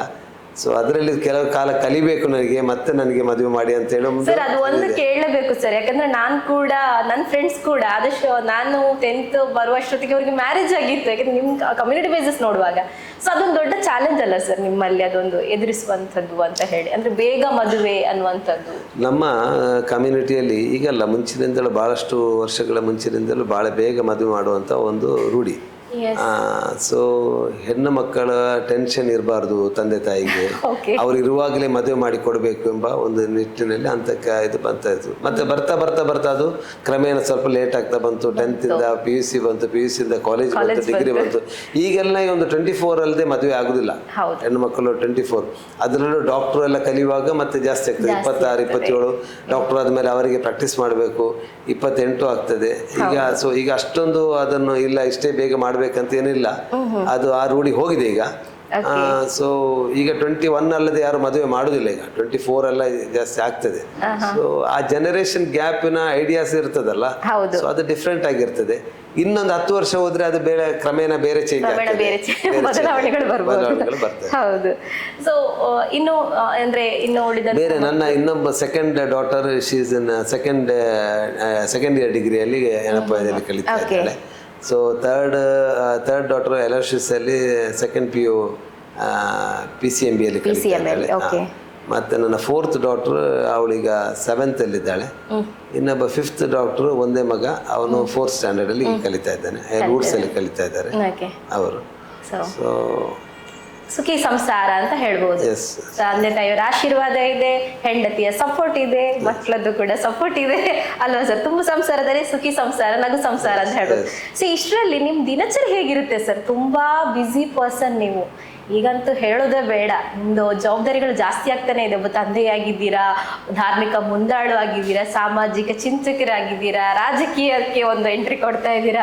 ಸಿ ಎಷ್ಟರಲ್ಲಿ ಈ ಎಲ್ಲ ಇದರಲ್ಲೂ ಕೂಡ ಪ್ರಮುಖವಾಗಿ ತಮ್ಮದೇ ಆದಂಥ ಸ್ವಂತ ಒಂದು ಆರೋಗ್ಯ ಆಗಿರ್ಬೋದು, ತಮ್ಮ ದಿನಚರಿ, ಇದನ್ನು ಹೇಗೆ ಮೇಂಟೈನ್ ಮಾಡ್ತೀರಾ ನೀವು? ಮೊದಲಿಗೆ ಇದೆಲ್ಲ ಕಷ್ಟ ಅಂತ ಆಗ್ತಾ ಇತ್ತು, ಈಗ ನನಗೆ ರೂಢಿಯಾಗಿದೆ ಅದು. ಈಗ ತಿಳ್ಕೊಳ್ಬೋದಾ ಸರ್? ನಾವು ಸಹ ತಿಳ್ಕೊಳ್ತೀವಿ ಸರ್, ಯಶಸ್ಸಿನ ಗುಟ್ಟಿನಲ್ಲಿ ಅದನ್ನು ಕೂಡ ನಾವು ಸೇರಿಸ್ಕೊಳ್ತೀವಿ. ಕೆಲವೆಲ್ಲ ನಾನು ಅನಿಸದೆ ಬಂದಂತ ಒಂದು ಭಾಗ್ಯ ಆಗಿದೆ. ಯಾವ್ದು ಈಗ ವಕ್ಫ್ ಪೋಸ್ಟ್ ನನಗೆ ಒಂದು 3 ವರ್ಷ ಈಗ ಆಲ್ಮೋಸ್ಟ್ ಆಗ್ತಾ ಬಂತು. ಈಗ 2.5 ವರ್ಷ ಆಯ್ತು, ಇನ್ನೊಂದು 4-5 ತಿಂಗಳದ ಬಾಕಿ ಇದೆ. ಇದು ನಾನು ಆಕ್ಚುಲಿ ನಮ್ಮ ಬೈಕಂಪಾಡಿಯಲ್ಲಿ ನಾನು ಅಧ್ಯಕ್ಷನಾಗಿದ್ದಾಗ ಅಲ್ಲಿ ಕೆಲವು ಚಾಲೆಂಜಸ್ಗಳಿತ್ತು ನನಗೆ. ವಕ್ಫ್ನಲ್ಲಿ ಕೆಲವು ಸಮಸ್ಯೆಗಳಿತ್ತು. ನಮ್ಮ ಜಮಾತಿನಲ್ಲಿ ಅವರೇ ಸ್ವಲ್ಪ ಕೇಸು ಅದೆಲ್ಲ ಮಾಡಿದ್ರಿಂದ ನಮಗೆ ಅಲ್ಲಿ ಆಗಾಗ ಹೋಗ್ಲಿಕ್ಕೆ ನಮಗೆ ಅವಕಾಶಗಳು ಸಿಕ್ತು. ನಮಗೆ ಹೋಗ್ಬೇಕಾದ ಚಾಲೆಂಜಸ್ ಸಿಕ್ತು. ಸೊ ಅಲ್ಲಿ ಹೋಗ್ತಾ ಬರ್ತಾ ಇರುವಾಗ ನನಗೆ ಈ ವಕ್ಫಿನ ಬಗ್ಗೆ ನನಗೆ ನನಗೆ ಒಂದು ವಿಚಾರಗಳು ತಿಳಿಲಿಕ್ಕೆ ಅಲ್ಲಿ ನನಗೆ ಉಪಯೋಗ ಆಯ್ತು. ಅಲ್ಲಿ ಈ ಚಾಲೆಂಜಲ್ಲಿ ನಾನು ಬಹಳ ಡೀಪ್ ಆಗಿ ನಾನು ಅದನ್ನು ಅಲ್ಲಿ ವಿಮರ್ಶನೆ ಮಾಡಿದೆ. ಯಾವ ರೀತಿಯಲ್ಲಿ ವಕ್ಫಲ್ಲಿ ಏನು, ವಕ್ಫ್ ಅಂದ್ರೆ ಏನು, ವಕ್ಫ್ ಒಳಗೆ ಏನಿದೆ, ಅದರ ಕಾಯ್ದೆಗಳೇನು, ಇದರಲ್ಲಿ ಯಾವ ರೀತಿಯಲ್ಲಿ ನಮಗೆ ಇದರಲ್ಲಿ ಕೆಲಸ ಮಾಡಿದ್ರೆ ನಮಗೆ ಯಾವ ರೀತಿಯಲ್ಲಿ ನಮಗೆ ಬೇರೆ ಜನರಿಗೆ ನಮಗೆ ಹೆಲ್ಪ್ ಮಾಡ್ಬೋದು, ಈ ಥರ ಮಸೀದಿಗಳಿಗೆ ನಮಗೆ ಹೆಲ್ಪ್ ಮಾಡ್ಬೋದು ಅಂತೇಳಿ ನಮ್ಮ ಸಮಸ್ಯೆಗಳನ್ನು ಹಿಡ್ಕೊಂಡು, ನಮ್ಮ ಮಸೀದಿಯ ಸಮಸ್ಯೆಗಳನ್ನು ಹಿಡ್ಕೊಂಡು ನಾನು ಅಲ್ಲಿ ಹೋಗ್ತಾ ಬರ್ತಾ ಇರುವಾಗ ಅಲ್ಲಿಯ ನಾಯಕರುಗಳು ಇದನ್ನು ನೋಡಿ ಯಾಕಾಗಿ ನೀನು ವಕ್ಫ್ ಚೇರ್ಮನ್ ಆಗಬಾರ್ದು ಅಂತೇಳಿ ಅವರೇ ನನ್ನಲ್ಲಿ ಸವಾಲ್ ಹಾಕಿದ್ರು. ಅಲ್ಲಿಯ ಮೆಂಬರ್ ಆಗಿರ್ಬೋದು ಅವರು, ಮತ್ತೆ ನನ್ನೊಂದು ಚಿಕ್ಕಪ್ಪ ಇದ್ರು ಇಸ್ಮಾಯಿಲ್ ಅಂತೇಳಿ, ಅವರಿಗೆ ತೀರಿ ಹೋಗಿದ್ದಾರೆ ದಿವಂಗತ. ಅವರು ಭಾಳ ನನಗೆ, ಅವರ ಒಂದು ಫ್ರೆಂಡ್ ಇದ್ರು, ನಮ್ಮ ವಕ್ಫ್ನ ಒಂದು ಮೆಂಬರ್ ಆಗಿದ್ರು. ಅವರು ನನ್ನಲ್ಲಿ ಭಾಳ ಫೋರ್ಸ್ ಮಾಡಿದ್ರು, ಯಾಕಾಗಿ ನೀನು ಇದಕ್ಕೆ ಸ್ಪರ್ಧೆ ಮಾಡಬಾರ್ದು ಅಂತೇಳಿ. ನಾನು ಹೇಳಿದೆ, ಇಲ್ಲ, ಇಲ್ಲಿ ಮಂಗಳೂರಿನಲ್ಲಿ ಭಾಳಷ್ಟು ನಾಯಕರುಗಳಿದ್ದಾರೆ, ಹಾಗಿರುವಾಗ ನಾನು ಅವರ ಮುಂದುಗಡೆ ಏನೂ ಅಲ್ಲ, ಸೊ ನನಗೆ ಅದು ಸಿಗುವ ಚಾನ್ಸು ಅಲ್ಲ, ಮತ್ತು ನನಗೆ ಅದು ಮಾಡಲಿಕ್ಕೆ ಆಗ್ತದೆ ಇಲ್ಲ ಅಂತ ನನಗೆ ಗೊತ್ತಿಲ್ಲ ಅಂತ. ಅವ್ರು ಹೇಳಿದ್ರು, ನೀನು ಅದೆಲ್ಲ ಹೇಳಬೇಡ, ನೀನು ಪ್ರಯತ್ನ ಮಾಡು, ಸಿಕ್ಕೋದು ದೇವರು ಕೊಟ್ಟರೆ, ಚಾನ್ಸ್ ಕೊಟ್ಟರೆ ನಿಮಗೆ ಸಿಗ್ತದೆ, ಮತ್ತು ಅದಕ್ಕೆ ಮಾಡ್ಲಿಕ್ಕೆ ಆಗ್ತದೆ ಇಲ್ವೋ ಅಂತೇಳಿ ಅದು ಮುಂದಿನ ದಿವಸ ಎಲ್ಲ ನೋಡ್ಕೊಳ್ಳೋ ಅಂತೇಳಿ. ಹಾಗೆ ಅದು ಮುಂದೆ ಹೋಗಿ ನನಗೇನೋ ಒಂದು ಅವಕಾಶ ನನಗೆ ದೇವರು ಮಾಡಿ ಕೊಟ್ಟರು ಅವರೆಲ್ಲ ಸಹಕಾರದಿಂದ. ಅದರಲ್ಲಿ ನಮ್ಮ ಅನ್ವರ್ ಬಾಷಾ ಮತ್ತು ಮುಖ್ಯವಾಗಿ ಶಾಫಿ ಸಾದಿ ಅವರು ಮುಂಚಿನ ಚೇರ್ಮನ್ ಆಗಿದ್ದರು, ಅವರು ನನಗೆ ಅದಕ್ಕೆ ಭಾಳಷ್ಟು ಸಹಕಾರ ಮಾಡಿದ್ದಾರೆ. ನನಗೆ ಅದರ ಅವಕಾಶ ಸಿಕ್ತು. ಅವಕಾಶವನ್ನು ಒಳ್ಳೆಯ ರೀತಿಯಲ್ಲಿ ನಾನು ಉಪಯೋಗ ಮಾಡಿದ್ದೇನೆ ಮತ್ತು ಅದನ್ನು ನಡೆಸ್ಕೊಂಡು ಹೋಗಿದ್ದೇನೆ ಅಂತೇಳಿ ನನಗೆ ಅವಕಾಶ ಉಪಯೋಗಿಸ್ಕೊಂಡಿದ್ರೆ. ಬಟ್ ನಿಮ್ಮಿಂದ ತಿಳ್ಕೊಳ್ಬೇಕು ಅನ್ನುವಂಥ ಕುತೂಹಲ ನನಗೂ ಇದೆ, ಯಾಕಂದ್ರೆ ಇಂಟ್ರೆಸ್ಟಿಂಗ್ ಸ್ಟೋರಿ ಸಿಕ್ತು ವೀಕ್ಷಕರೇ. ಏನಂತ ಹೇಳಿದ್ರೆ, ವಕ್ಫ್ ಅಂತ ಹೇಳಿದ ತಕ್ಷಣ ಆ ಒಂದು ವಿಚಾರದಲ್ಲಿ ಸಾಕಷ್ಟು ಏನೋ ಅಂದ್ರೆ ಒಬ್ಬರಿಗೆ ಒಂದು ಅಭಿಪ್ರಾಯಗಳು, ಭಿನ್ನಾಭಿಪ್ರಾಯಗಳು ಸಾಕಷ್ಟು ಇದೆ. ಆದ್ರೆ ಎರಡು ಪಂಗಡಗಳಂದ್ರೆ ಎರಡು ಅಂದ್ರೆ ಒಂದು ಮುಖಂಡರ ನಡುವೆ ಇದ್ದಂತಹ ಒಂದು ಭಿನ್ನಾಭಿಪ್ರಾಯ ಏನಿದೆ ಅದನ್ನ ದೂರ ಸರಿಸಿ, ಅದನ್ನ ಒಟ್ಟುಗೂಡಿಸಿ ರೀಸೆಂಟ್ಲಿ ಒಂದು ಚಳುವಳಿ ಕೂಡ ನೀವು ನಡೆಸಿದ್ರಿ, ಯಶಸ್ವಿ ಚಳುವಳಿ ಅಂತ ಹೇಳ್ಬೋದು. ಹೇಗಾಯ್ತು ಅದು? ಆ ಒಂದು ನೀವು ಹೇಳಿದ್ರಿ, ಅಂದ್ರೆ ನಾನು ಹೋದಾಗ ತುಂಬಾ ಚಾಲೆಂಜಿಂಗ್ ಇತ್ತು, ಅದನ್ನ ನಾನು ತಿಳ್ಕೊಂಡೆ ಅಂತ ಹೇಳಿ ಮುಂದಕ್ಕೆ ನೀವು ಆದ್ರೂ ಕೂಡ ಅದನ್ನ ನೀವು ನಿಲ್ಲಿಸ್ಬೇಕಾದ್ರೆ, ಸವಾಲನ್ನು ಎದುರಿಸ್ಬೇಕಾದ್ರೆ ಆ ಹೊತ್ತಲ್ಲಿ ನಿಮ್ಗೆ ಹೇಗೆ ಅನಿಸುತ್ತೆ ಸರ್? ಹೇಗೆ ಮಾಡಿದ್ದೆ ಅದನ್ನ ನೀವು? ನೋಡಿ, ನಮ್ಮ ದಕ್ಷಿಣ ಕನ್ನಡದಲ್ಲಿ ಎರಡು ಪ್ರಮುಖ ಸಂಸ್ಥೆಗಳಿದೆ. ಹೌದು, ಒಂದು EK ವಿಭಾಗ, ಮತ್ತೊಂದು AP ವಿಭಾಗ ಅಂತ. ಎರಡು ಬಹಳ ಬಲಿಷ್ಠವಾದ ಅದು ಎರಡು ಪಂಗಡ ಇರುವುದರಿಂದ ಇಲ್ಲಿ ಬಹಳಷ್ಟು ಮಸೀದಿಗಳು, ಮದ್ರಸೆಗಳು, ಧಾರ್ಮಿಕ ಚಟುವಟಿಕೆಗಳು ಬಹಳಷ್ಟು ನಡೆದಿದ್ದರಿಂದ ಯಾವುದೋ ಒಂದು ಸಂಶಯ ಇಲ್ಲ. ಅದು ಎರಡು ಪಂಗಡ. ಸೊ ಎರಡು ಪಂಗಡವನ್ನು ಬ್ಯಾಲೆನ್ಸ್ ಆಗಿ ತಕೊಂಡು ಹೋಗೋದೇ ಬಹಳ ಒಂದು ಚಾಲೆಂಜ್ ಆಗಿತ್ತು. ಎರಡು ಅದು ಅವರ ಸಮಸ್ಯೆಗಳು, ಇವರಿಬ್ಬರ ನಡುವೆಯಲ್ಲಿ ಬಹಳಷ್ಟು ಸಮಸ್ಯೆಗಳಿತ್ತು. ಇದನ್ನೆಲ್ಲ ಒಂದು ಕರೆಕ್ಟಾಗಿ ನಾನು ಯಾರಿಗೂ ಸಪೋರ್ಟ್ ಮಾಡಿದ್ರೆ ಒಂದು ರೀತಿಯಲ್ಲಿ ಅವರು ಹೇಳೋದು ಇವರಿಗೆ ಸಪೋರ್ಟ್ ಮಾಡಿದ್ರು, ಇಲ್ಲಂದ್ರೆ ಈ ಪಂಗಡದವರು ಹೇಳೋದು ಇವರಿಗೆ ಸಪೋರ್ಟ್ ಮಾಡಿದ್ರು. ಬಟ್ ನಾನು ದೇವರ ಮೇಲೆ ಇದಿಟ್ಟು ನಾನು ಯಾರಿಗೂ ಸಪೋರ್ಟ್ ಮಾಡ್ಲಿಕ್ಕೆ ಹೋಗಲಿಲ್ಲ. ಯಾವ ರೀತಿಯಲ್ಲಿ ನ್ಯಾಯ ಇದೆಯೋ ಆ ರೀತಿಯಲ್ಲಿ ನಾನು ಕೆಲಸ ಮಾಡ್ಕೊಂಡು ಹೋದೆ. ಅದರಲ್ಲಿ ಕೆಲವರಿಗೆಲ್ಲ ಅರ್ಥವಾಗ್ತಾ ಬಂತು, ಇವರು ನ್ಯಾಯಯುತವಾಗಿ ಕೆಲಸ ಮಾಡ್ತಾ ಇದ್ದಾರೆ ಅಂತೇಳಿ. ಆ ರೀತಿಯಲ್ಲಿ ಅವರನ್ನೆಲ್ಲ ಒಂದು ಕಾನ್ಫಿಡೆಂಟಲ್ಲಿ ನಾನು ತಗೊಂಡ್ಲಿಕ್ಕೆ ಫಸ್ಟಿಗೆ ನಾನು ತಗೊಂಡದ್ದು ಅದೇ ರೀತಿಯಲ್ಲಿ. ಮತ್ತು ಕಾರ್ಯಕ್ರಮಕ್ಕೆ ಇಬ್ಬರು ಕರೆದ್ರು, ಎಲ್ಲಿಗೂ ನಾನು ಕಾರ್ಯಕ್ರಮಕ್ಕೆ ಹೋಗ್ತಾ ಇದ್ದೆ. ನಾನು ಜಾಸ್ತಿ AP ಭಾಗದಲ್ಲಿ ಗುರುತಿಸ್ಕೊಂಡ್ರು, ಆದರೂ ನಾನು ಯಾವುದಕ್ಕೂ ನಾನು ಅವರ ಎಲ್ಲ ಗುರುಗಳೊಂದಿಗೆ ಒಳ್ಳೆಯ ರೀತಿಯಲ್ಲಿ ಒಡನಾಟ ಇಟ್ಕೊಂಡು, ಅವರ ನಾಯಕರೊಂದಿಗೆ ಒಡನಾಟ ಇಟ್ಕೊಂಡು ಆ ರೀತಿಯಲ್ಲಿ ಕೆಲಸ ಮಾಡ್ಕೊಂಡು ಹೋದೆ. ನನ್ನದಕ್ಕೊಂದು ಭಾಳ ದೊಡ್ಡ ಕನಸಾಗಿತ್ತು. ಆ್ಯಕ್ಚುಲಿ ಈ ಕನಸು ನಮ್ಮ ಪ್ರಮುಖ ಇಬ್ಬರು ನಾಯಕರಿದ್ದರು ಇಲ್ಲಿ, ನಮ್ಮ ನೌಶಾದ್ ಅಜಿ ಅಂತೇಳಿ ಅವರು ತೀರೋಗಿದ್ದಾರೆ, ಮತ್ತೊಂದು ನನ್ನ ಸ್ನೇಹಿತ ಮುಮ್ತಾಜ್ ಅಲಿ ಅಂತ ಈಗಷ್ಟೇ ತೀರೋದಂಥವ್ರು. ಸೊ ಇವರಿಬ್ಬರಿಗೆ ಒಬ್ಬ ದೊಡ್ಡ ಕನಸಿತ್ತು, ಈ ಎರಡು ಗ್ರೂಪನ್ನು ಒಂದಾಗಿ ಮಾಡಬೇಕೆಂಬ ಕನಸು ಅವರಿಗೆ ಭಾಳಷ್ಟು ಪ್ರಯತ್ನ ಪಟ್ಟಿದ್ರು. ಸೊ ನನಗೂ ಅದರ ತಲೆಯಲ್ಲಿತ್ತು, ಈ ಗ್ರೂಪನ್ನು ಒಂದು ಮಾಡಿದರೆ ನಮಗೆ ಭಾಳಷ್ಟು ಬಲಿಷ್ಠವಾಗಿ ಇಲ್ಲಿ ಕೆಲಸ ಮಾಡ್ಬೋದು, ಒಂದು ಶಕ್ತಿ ಸಿಗ್ತದೆ ನಮಗೆ, ನಮ್ಮ ಸಮುದಾಯಕ್ಕೆ ದೊಡ್ಡ ಶಕ್ತಿ ಆಗ್ತದೆ ಅಂತೇಳಿ ನನಗಿತ್ತು. ಸೊ ಈಗ ಒಂದು ವಕ್ಫ್ನ ಈ ಕಾಯ್ದೆ ಬಂದಾಗ ಇದರ ಬಗ್ಗೆಯಲ್ಲಿ ಭಾಳಷ್ಟು ಜನರು ಮಾತಾಡಲಿಕ್ಕೆ ಶುರು ಮಾಡಿದರು. ಸೊ ಇದು ನಮ್ಮ ಒಂದು ಸಬ್ಜೆಕ್ಟ್ ಆಗಿದ್ದರಿಂದ ನನಗೆ ಪ್ರಮುಖವಾಗಿ ಇದರಲ್ಲಿ ಪಾತ್ರವಹಿಸಬೇಕಾಯಿತು. ಸೊ ಇದನ್ನು ನಾನು ಮನಗಟ್ಕೊಂಡು ಇವರ ಗುರುಗಳೊಂದಿಗೆ ಮಾತಾಡಿ, ನಮ್ಮಲ್ಲಿ ಏನಂತ ಹೇಳಿದ್ರೆ, ನಮ್ಮ ಗುರುಗಳು ಏನಾದರೂ ಹೇಳಿದರೆ ಅದನ್ನು ಎಲ್ಲರೂ ಪಾಲಿಸ್ತಾರೆ, ಅದಕ್ಕೆ ಯಾರು ಇದು ಮಾಡಿ. ಸೊ ನಮ್ಮ ಈ ಸಮುದಾಯದಲ್ಲಿ, ನಮ್ಮ ಮುಸ್ಲಿಂ ಕಮ್ಯುನಿಟಿಯಲ್ಲಿ ಸುನ್ನಿ ಏನು ಇದೆ ಅದು 90% ಒಂದು ಸುನ್ನಿ ವಿಭಾಗ ಅಂತ, ಮತ್ತೆ ಇದೆ ಒಂದು 10% ಸಲಫಿ, ಜಮಾತ್ ಇಸ್ಲಾಮ್, ತಬ್ಲೀಗ್ ಅವರೆಲ್ಲ ಇದ್ದಾರೆ. ಸೊ ಇದನ್ನು ಫಸ್ಟ್ ಇವರಿಬ್ಬರನ್ನು ಒಟ್ಟು ಮಾಡೋದು ಭಾಳ ಒಂದು ನಮಗೆ ಒಂದು ಇದಿತ್ತು, ಕ್ವಶನ್ ಮಾರ್ಕ್, ಚಾಲೆಂಜಿಂಗ್ ಆಗಿತ್ತು. ಸೊ ಇವರಿಬ್ಬರೊಟ್ಟಿಗೆ ಮಾತಾಡಿ, ಇಬ್ಬರ ಗುರುಗಳೊಂದಿಗೆ ಮಾತಾಡಿ ಫಸ್ಟಿಗೆ ನಾನು ನಮ್ಮ ಖಾಜಿ ನಮ್ಮ ಮಂಗಳೂರಿನ ಕಾಜಿ ಮತ್ತು ಅದೇ ರೀತಿ ನಮ್ಮ ಉಡುಪಿ ಕ್ಷೇತ್ರದ ಕಾಜಿ ಮಾಣಿ ಉಸ್ತಾದ್ ಮತ್ತು ಮಂಗಳೂರಿನ ತಾಕ ಉಸ್ತಾದ್ ಅವರು ಕಾಜಿ ಅವರ ಇವರೊಂದಿಗೆ ಸಮಾಲೋಚನೆ ನಡೆಸಿ ಅವರನ್ನು ಒಪ್ಪಿಸಿ ಅದರ ನಂತರ ಕೆಳಮಟ್ಟದ ಗುರುಗಳಿದ್ದಾರೆ, ನಾಯಕರಿದ್ದಾರೆ, ಒಳ್ಳೆ ಸ್ಪೀಕರ್ಸ್ ಇದ್ದಾರೆ, ಅವರನ್ನೆಲ್ಲ ಒಂದು 12 ಜನ ಆ ಭಾಗದಿಂದ 12 ಜನ ಈ ಭಾಗದಿಂದ ಒಂದೇ ವೇದಿಕೆಯಲ್ಲಿ ಕೂರಿಸಿ ನಾನೊಂದು ಪ್ರೆಸ್ ಮೀಟ್ ಮಾಡಿದೆ. ಅದೊಂದು ದೊಡ್ಡ ಯಶಸ್ವಿ ಅಂತ ಹೇಳ್ಬೋದು. ಇಬ್ಬರನ್ನು ಕೂರಿಸಿ ಮಾಡುವಂಥದ್ದು ಭಾಳ, ಇಬ್ಬರು ಒಟ್ಟಿಗೆ ಎಲ್ಲೂ ಕೂತಿರ್ಲಿಲ್ಲ. ಬೇರೆ ಈ ಕಾರ್ಯಕ್ರಮದಲ್ಲೆಲ್ಲ ಒಟ್ಟಿಗೆ ಕೂರ್ತಾ ಇದ್ರು, ಅದು ಉರುಸ್ ಕಾರ್ಯಕ್ರಮ ಆಗಿರ್ಬೋದು, ಮೌಲೂದ್ ಕಾರ್ಯಕ್ರಮ ಆಗಿದ್ದು ಸ್ಟೇಜಲ್ಲಿ ಕರಿತಾ ಇದ್ರು, ಕೂತ್ಕೊಂಡು ಹೋಗ್ತಾ ಇದ್ರು ಹೊರತು ಒಟ್ಟಾಗಿ ಒಂದು ಪ್ರೆಸ್ ಮೀಟ್ ಮಾಡೋದು ಇಲ್ಲಾಂದ್ರೆ ಒಂದು ಸಮುದಾಯ ಬಗ್ಗೆ ಮಾತಾಡುವಂಥದ್ದು ಇದುವರೆಗೆ ಅವರಿಗೆ ಯಾರಿಗೂ ಅದು ಬಂದಿರಲಿಲ್ಲ. ಅದನ್ನು ನಾನು ಮಾಡುವಲ್ಲಿ ಯಶಸ್ವಿ ಆದೆ. ಅದು ಭಾಳ ಯಶಸ್ವಿ ಆಯಿತು, ಭಾಳ ಪ್ರಚಾರವೂ ಸಿಕ್ತು ಅದಕ್ಕೆ. ಅದಲ್ಲದೆ ಅಲ್ಲೇ ಅದು ನಮ್ಮ ಆದ ನಂತರ ಏನು ಪ್ರೆಸ್ ಮೀಟ್ ಆದ ನಂತರ ಅವರನ್ನೆಲ್ಲ ಕೂರಿಸಿ ಒಂದು ಕಮಿಟಿಯನ್ನು ಮಾಡಿದ್ವಿ. ಅವರಿಬ್ಬರನ್ನು ಒಳಗೊಂಡು ಒಂದು ಕಮಿಟಿ ಮಾಡಿ ಅದರ ನಂತರ ನೆಕ್ಸ್ಟ್ ಚಳವಳಿಯನ್ನು ನಡೀತು. ಆ ಕಮಿಟಿಯ ಮುಖಾಂತರವೇ ಆ ಚಳವಳಿ ನಡೀತು. ಅಲ್ಲಿ ಒಂದು ನಮ್ಮ ಟವರ್ ಕ್ಲಾಕ್ನಲ್ಲಿ ವಕ್ಫ್ನ ಬಗ್ಗೆಯಲ್ಲಿ ಬಹಳ ಯಶಸ್ವಿಯಾಗಿ ಬಹಳಷ್ಟು ಜನರು ಬಂದರು. ಅಲ್ಲಿ ಯಾರನ್ನು ಪಬ್ಲಿಕ್ ಅನ್ನು ಜಾಸ್ತಿ ನಾವು ಕರೆದಿರ್ಲಿಲ್ಲ. ನಾವು ಕರೆದದ್ದೇ ಅಲ್ಲಿ ಉಲಮಾಗಳನ್ನು, ನಮ್ಮ ಗುರುಗಳ ಏನು ಇದಿದೆ ಅವರ ಕರೆದದ್ದು. ಬಟ್ ವಾಲಂಟರಿಲ್ ಆಗಿ ನಮ್ಮ ಇವರು ಬಂದಿದ್ದಾರೆ, ಬೇರೆ ನಾಗರಿಕರು ಬಂದಿದ್ದಾರೆ, ಇಲ್ಲ ಅಂತಿಲ್ಲ. ಸೊ ಎಲ್ಲರ ಸಪೋರ್ಟ್ ಸಿಕ್ಕಿದೆ, ಅಲ್ಲಿ ಭಾಳ ಯಶಸ್ವಿ ಆಯಿತು. ಅದು ಭಾಳ ನನಗೆ ಒಂದು ಸಂತೋಷ ತಂದಿದೆ. ನಾನು ಇರುವ ಸಮಯದಲ್ಲಿ ನನ್ನ ಪೀರಿಯಡ್ನಲ್ಲಿ ಇಂಥ ಒಂದು ಕೆಲಸವಾಗಿದೆ ಅಂತೇಳಿ. ಅಂತಂದರೆ ನಾವು ಚೇರ್ಮನ್ ಆಗಿ ಸುಮ್ಮನೆ ನಮ್ಮ ಚೇರ್ನಲ್ಲಿ ಕೂತು ಕಾಲ ಕಲಿತರೆ ಏನು ಪ್ರಯೋಜನ ಇಲ್ಲ. ನಮ್ಮಲ್ಲಿ ಏನು ನಮ್ಮ ಸಮಾಜಕ್ಕೆ ನಮ್ಮಿಂದ ಏನಾಗ್ತದೆ ಅದನ್ನು ಮಾಡೋದು, ಚಿಂತನೆ ಮಾಡಿ ಮಾಡುವಂಥದ್ದು, ನಮ್ಮ ಪ್ರಯತ್ನ ಮಾಡುವಂಥದ್ದು ನಮ್ಮ ಕೆಲಸ. ಮತ್ತು ಅದರ ರಿಸಲ್ಟ್ ಕೊಡೋದು ದೇವರು. ಅವನ ಇಚ್ಛೆ ಇದ್ದರೆ ಯಾವುದನ್ನು ಕೊಡ್ತಾನೆ. ಮತ್ತು ನಾವು ದೇವರು ಕೊಡ್ತಾನೆ ಅಂತ ಸುಮ್ಮನೆ ಮನೇಲಿ ಕೂತ್ರೆ ಯಾವುದು ಕೆಲಸ ಪ್ರಯತ್ನ ಮುಖ್ಯ. ನಮ್ಮ ಪ್ರಯತ್ನ ಮುಖ್ಯ. ಆ ಪ್ರಯತ್ನವನ್ನು ನಾವು ಮಾಡಿದ್ದೇವೆ, ಅದು ಯಶಸ್ವಿಯಾಗಿದೆ. ಇದರ ಹಿಂದುಗಡೆ ಬೇರೆ ಜನರು ಇದ್ದಾರೆ. ಅದರಲ್ಲಿ ನಮ್ಮ ಅಶ್ರಫ್ ಕಿನಾರೆ ನನ್ನೊಟ್ಟಿಗೆ ಭಾಳ ಸಾಥ್ ಕೊಟ್ಟಿದ್ದಾರೆ ಈ ವಿಚಾರದಲ್ಲಿ. ಮತ್ತು ಎಲ್ಲ ನಮ್ಮ ಶಾಫಿ ಸರ್ ಆಗಿರ್ಬೋದು, ಅಜೀಜ್ ದಾರ್ಮಿ ಅವರಾಗಿರ್ಬೋದು, ಕುಕ್ಕಿಲೆ ಆಗಿರ್ಬೋದು, SP ದಾರ್ಮಿ ಆಗಿರ್ಬೋದು, ಝೈನಿ ಅವರಾಗಿರ್ಬೋದು, ಇವರೆಲ್ಲ ಭಾಳಷ್ಟು ಗುರುಗಳೆಲ್ಲರೂ ಅದಕ್ಕೆ ಸಾಥ್ ಕೊಟ್ಟದ್ರಿಂದ ನಮಗೆ ಇದು ಮಾಡಲಿಕ್ಕೆ ಸಾಧ್ಯ ಆಯಿತು. ಇನ್ನು ವಕ್ಫ್ ಬೋರ್ಡ್ನ ಒಂದು ಚೇರ್ಮನ್ ಆಗಿ ಇನ್ನು ಮುಂದಿನ ನಡೆ ಏನು, ಮುಂದಿನ ಹೆಜ್ಜೆ ತಮ್ಮದು? ನಾನು ವಕ್ಫ್ ಬೋರ್ಡ್ನ ಚೇರ್ ನನಗೆ 3 ವರ್ಷದ ಕಾಲ ಈಗಾಗಲೇ ಮುಗಿತಾ ಬಂತು. ಇನ್ನೊಂದು 4 ತಿಂಗಳು ಸಮಯ ಅವಕಾಶ ಇದೆ. ಆ ಕಡಿಮೆ ಅವಧಿಯಲ್ಲೂ ಕೂಡ ಇದನ್ನು ಒಗ್ಗಟ್ಟು ಮಾಡಿದ್ದೀರಾ. ಇನ್ನು ಉಳಿದಂತಹ ಸಮಯದಲ್ಲೂ ಕೂಡ ಕಡಿಮೆ ಅವಧಿಯಲ್ಲಿ ಏನು ನನಗೆ ಇನ್ನು ದೊಡ್ಡ ಚಾಲೆಂಜ್ ಅಂತ ಹೇಳಿದ್ರೆ, ಇದನ್ನು ಒಟ್ಟು ಮಾಡಿದನ್ನು ಒಂದಾಗಿ ತಕೊಂಡು ಹೋಗುವಂಥ ಚಾಲೆಂಜ್ ಈಗ ನನ್ನಲ್ಲಿದೆ. ಅದನ್ನು ಇನ್ನು ಈಗ ನಾವು ಒಟ್ಟಾಗಿ ಮಾಡಿದ್ದೇವೆ, ಅದನ್ನು ನಾವು ಗಟ್ಟಿಯಾಗಿ ಅದನ್ನು ಒಟ್ಟಿಗೆ ಕರ್ಕೊಂಡು ಹೋಗದಿದ್ರೆ ಮತ್ತೆ ಅದನ್ನು ಬೇರೆ ಬೇರೆ ಆಗ್ತದೆ.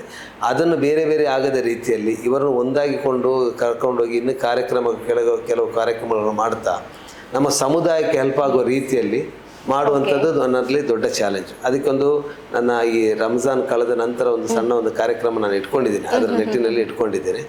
ಇನ್ಶಾಲ್ಲ ಅದು ದೇವರ ಇಚ್ಛೆ ಇದ್ದರೆ ಅದು ನಡಿಬೋದು ಇನ್ಶಾಲ್ಲ. ಸೊ ಭಾಳಷ್ಟು 99% ಜನರಿಗೆ ಇದರಲ್ಲಿ ಭಾಳಷ್ಟು ಖುಷಿಯಾಗಿದೆ. ಭಾಳಷ್ಟು ಲೇಖನಗಳು ಬಂದಿದೆ, ನೀವು ಒಳ್ಳೆಯ ರೀತಿಯಲ್ಲಿ ಇಂಥ ಒಂದು ಕೆಲಸ ಮಾಡಿದ್ದೀರಿ, ನಿಮಗೆ ಹ್ಯಾಟ್ಸಪ್ ಅಂತ ಹೇಳಿ, ಮತ್ತು ಸುವರ್ಣಾಕ್ಷರದಲ್ಲಿ ಇದು ಬರೆಯಲಾಗಿದೆ ಅಂತೇಳಿ ನಾನು ಕೆಲವೆಲ್ಲ ನೋಡಿದ್ದೇನೆ ಮೀಡಿಯಾದಲ್ಲಿ ಮತ್ತು ಸೋಷಿಯಲ್ ಮೀಡಿಯಾದಲ್ಲೆಲ್ಲ ಬಂದಿದೆ. ಸೊ ನನಗೆ ತೃಪ್ತಿ ತಂದಿದೆ ಅದನ್ನು. ಬಟ್ ಅದನ್ನು ಮುಂದುವರಿಸ್ಕೊಂಡು ಹೋಗೋದು ಭಾಳ ಒಂದು ಚಾಲೆಂಜ್ ಆಗಿದೆ. ಅದು ದೇವರ ಇಚ್ಛೆ ಇದ್ದರೆ ಅದು ಇನ್ನೂ ಅಷ್ಟು ಬಲಿಷ್ಠವಾಗಿ ಅದನ್ನು ಮಾರ್ಪಡುವಂಥ ರೀತಿಯಲ್ಲಿ ನನಗೆ ಮಾಡಲಿಕ್ಕೆ ಭಾಳ ಆಸಕ್ತಿ ಇದೆ.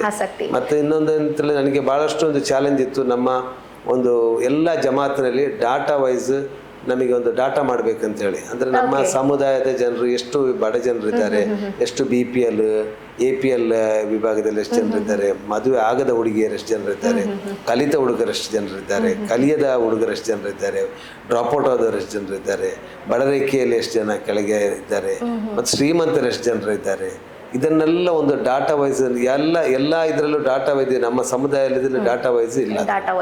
ಸೊ ಅದನ್ನು ನಮ್ಮ ಜಮಾತ್ ವೈಸಲ್ಲಿ ಮಾಡಲಿಕ್ಕೆ ಬಹಳ ಸುಲಭ. ಅದನ್ನು ಭಾಳಷ್ಟು ಪ್ರಯತ್ನ ಪಡ್ತಾ ಇದ್ದೇನೆ ನಾನು ಮಾಡಲಿಕ್ಕೆ. ಕೆಲವೊಂದು ಕಡೆ ಹೇಳಿದ್ದೇನೆ ಮಾಡಲಿಕ್ಕೆ ಅಂತೇಳಿ. ಅದಕ್ಕೆ ಏನಂತ ಹೇಳಿದ್ರೆ ಅದಕ್ಕೆ ಕೆಲವು ಖರ್ಚಿದೆ ಅದು ಮಾಡೋದು ಅಂತ ಹೇಳಿದ್ರೆ. ನಮಗೆ ಜನ ಇಟ್ಟು ಮಾಡಬೇಕಾಗ್ತದೆ. ಎಲ್ಲ ಜಮಾತ್ನಲ್ಲಿ ಅವರವರು ಮಾಡಿದರೆ ಭಾಳ ಉತ್ತಮ. ಬಟ್ ಇದಕ್ಕೆ ಹೋಗುದಿಲ್ಲ ಯಾರು. ಆಯಿತು ಅಂತ ಹೇಳ್ತಾರೆ, ಮತ್ತೆ ಮಾಡೋದಿಲ್ಲ. ಬಿಕಾಸ್ ಅದಕ್ಕೆ ಅವರಾಗಿ ಕಮಿಟಿಯವರಿಗೆ ಯಾರಿಗೂ ಸ್ಫುರ್ಸುತ್ತಿರೋದಿಲ್ಲ. ಅದು ಮನೆಗೆ ಹೋಗಿ ನಾವು ಕಲೆಕ್ಟ್ ಮಾಡಬೇಕಾಗ್ತದೆ, ಇನ್ಫಾರ್ಮೇಷನ್ ಕಲೆಕ್ಟ್ ಮಾಡಬೇಕಾಗ್ತದೆ, ಅವರ ಆಧಾರ್ ಕಾರ್ಡು ಅದೆಲ್ಲ ಕಲೆಕ್ಟ್ ಮಾಡಬೇಕಾಗ್ತದೆ.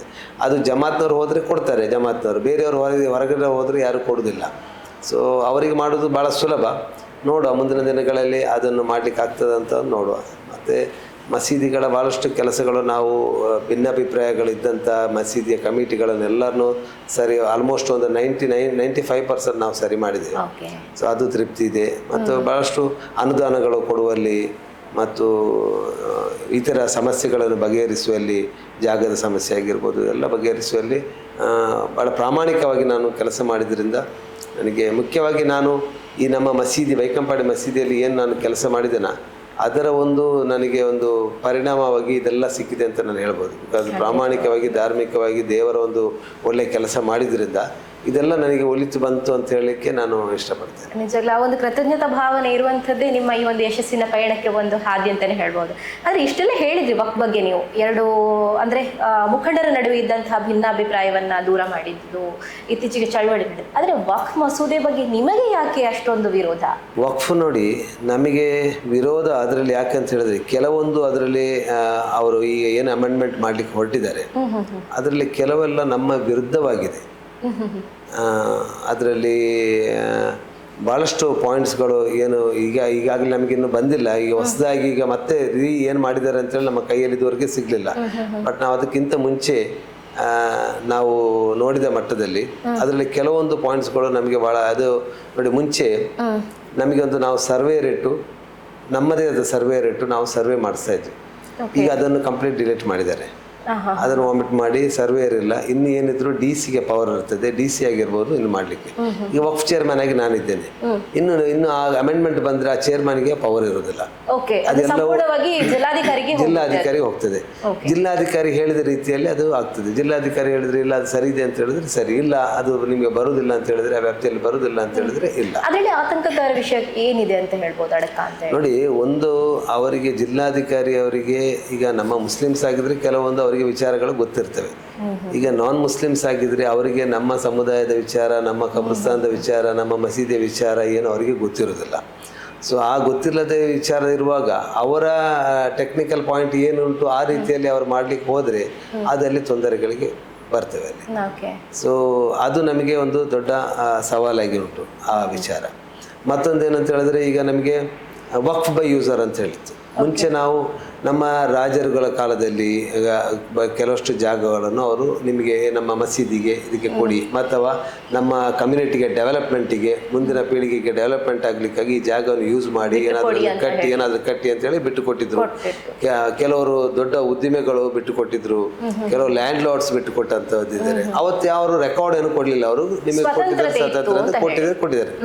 ಅದನ್ನು ನಮ್ಮ ವಕ್ಫ್ ಅಮೆಂಡ್ಮೆಂಟ್, ನಮ್ಮ ವಕ್ಫ್ ಆ್ಯಕ್ಟಲ್ಲಿ ಏನಂತ ಹೇಳಿದ್ರೆ, ನಮ್ಮ ಕಾಲದಿಂದ ನಾವು ಯೂಸ್ ಮಾಡಿಕೊಂಡು ಬಂದಂಥ ಈ ಜಾಗ ಇದ್ರೆ ಅದು ವಕ್ಫ್ ಬೈ ಯೂಸರ್ ಅಂತೇಳಿ ನಾವು ಅದನ್ನು ರಿಜಿಸ್ಟರ್ ಮಾಡ್ಕೊಳ್ತಾ ಇದ್ವಿ. ಅದು ನಮಗೆ ಗೌರ್ಮೆಂಟಲ್ಲಿ ಅದಕ್ಕೆ ನಮಗೆ ಅವಕಾಶ ಉಂಟು, ಅದನ್ನು ಮಾಡ್ತಾ ಇದ್ವಿ. ಇನ್ನು ಮುಂದೆ ಆ ಅವಕಾಶಗಳು ಇಲ್ಲ ಅಂತ ತೆಗೆದಾಕಿದ್ದಾರೆ. ಸೊ ಏನಿದ್ರು ಅದಕ್ಕೆ 6 ತಿಂಗಳ ಒಳಗೆ ನೀವು ರೆಕಾರ್ಡ್ ಮಾಡಿ ಅದನ್ನು ಸರಿ ಮಾಡ್ಕೊಳ್ಬೇಕು ಅಂತೇಳಿ. ಎಲ್ಲಿ ರೆಕಾರ್ಡ್ ಇದೆ ಅಂಥದಕ್ಕೆ ರೆಕಾರ್ಡೇ ಇಲ್ಲ. ರಾಜರು ಕೊಟ್ಟದಕ್ಕೆ ರೆಕಾರ್ಡ್ ಇಲ್ಲ, ಹಳೆ ಇವರು ಕೊಟ್ಟದಕ್ಕೆ ರೆಕಾರ್ಡ್ ಎಲ್ಲಿದೆ, ಅದಕ್ಕೆ ಯಾವುದಕ್ಕೂ ರೆಕಾರ್ಡ್ ಇಲ್ಲ. ಸೊ ಆ ರೆಕಾರ್ಡ್ ಇಲ್ಲದನ್ನು 6 ತಿಂಗಳಲ್ಲಿ ಹೇಗೆ ಸರಿ ಮಾಡ್ತಾರೆ? ಯಾರು ಸರಿ ಮಾಡ್ಲಿಕ್ಕೆ ಆಗುತ್ತೆ? ಸೊ ಅದೊಂದು ದೊಡ್ಡ ಪ್ರಶ್ನೆ ಆಗಿ ಉಳಿತದೆ. ಏನಾಗ್ತದೆ ಹಾಗಾದ್ರೆ ಮುಂಚಿನ ದಿನಗಳಲ್ಲಿ ಆ ಜಾಗವನ್ನು ಏನು ಮಾಡ್ತಾರೆ ಅಂತೇಳಿ.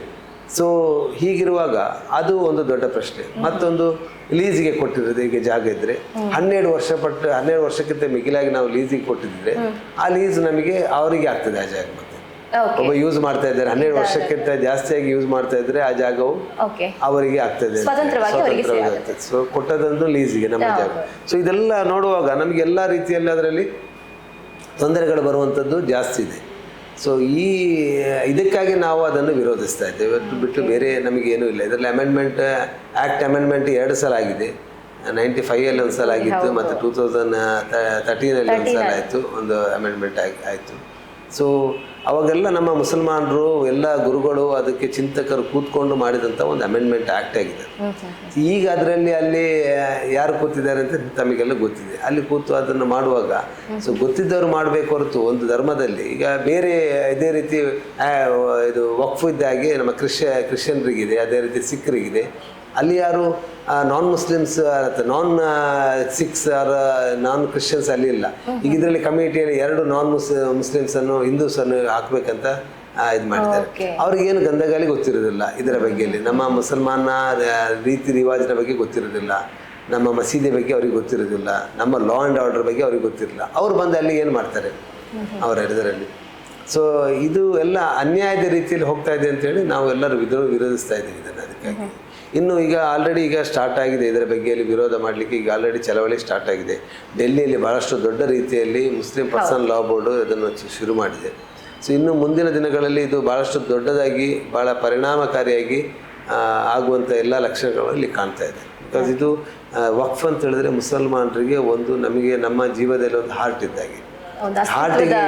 ಹಾರ್ಟಿಗೆ ಏನಾದರೂ ಕೆಡುಕು ಬಂದರೆ ಮತ್ತೆ ಆ ಮನುಷ್ಯನಿಗೆ ಮತ್ತೇನು ಅಲ್ಲಿ ಉಳಿದಿಲ್ಲ, ಅವನು ಅದೇ ಚಿಂತನೆಯಲ್ಲಿ ಇರ್ತಾನೆ, ಮತ್ತು ಕಡೆಗೆ ಅವನು ಅದನ್ನು ಅಲ್ಲಿ ಫಿನಿಶ್ ಆಗ್ತಾನೆ ಅದಕ್ಕೆ ಜಾಸ್ತಿ ಇದಾದರೆ. ಸೊ ಆ ರೀತಿಯಲ್ಲಿ ನಮಗೆ ವಕ್ಫ್ ಅಂತ ಹೇಳಿದ್ರೆ ಮುಸಲ್ಮಾನರಿಗೆ ಒಂದು ದೊಡ್ಡ ಅದು ಒಂದು ಆಸ್ತಿ. ಸೊ ಅದು ನಮ್ಮ ಅಸ್ತಿತ್ವಕ್ಕೆ ಒಂದು ಪೆಟ್ಟು ಬೀಳುವಂಥ ಒಂದು ಕೆಲಸ ಬಂದಾಗ ಅದನ್ನು ನಾವು ಪ್ರಶ್ನೆ ಮಾಡಲಿಕ್ಕೆ ಬರ್ತದೆ. ಬಿಕಾಸ್ ನಾವೆಲ್ಲರೂ ಒಂದು ಈ ದೇಶದಲ್ಲಿ ನಾವು ಎಲ್ಲ ನಾಗರಿಕರು, ನಾವು ಯಾರಿಗೆ ಇನ್ನೊಬ್ಬರಿಗೆ ಎಷ್ಟು ಹಕ್ಕಿದೆಯೋ ಅಷ್ಟೇ ಹಕ್ಕು ನಮಗಿದೆ.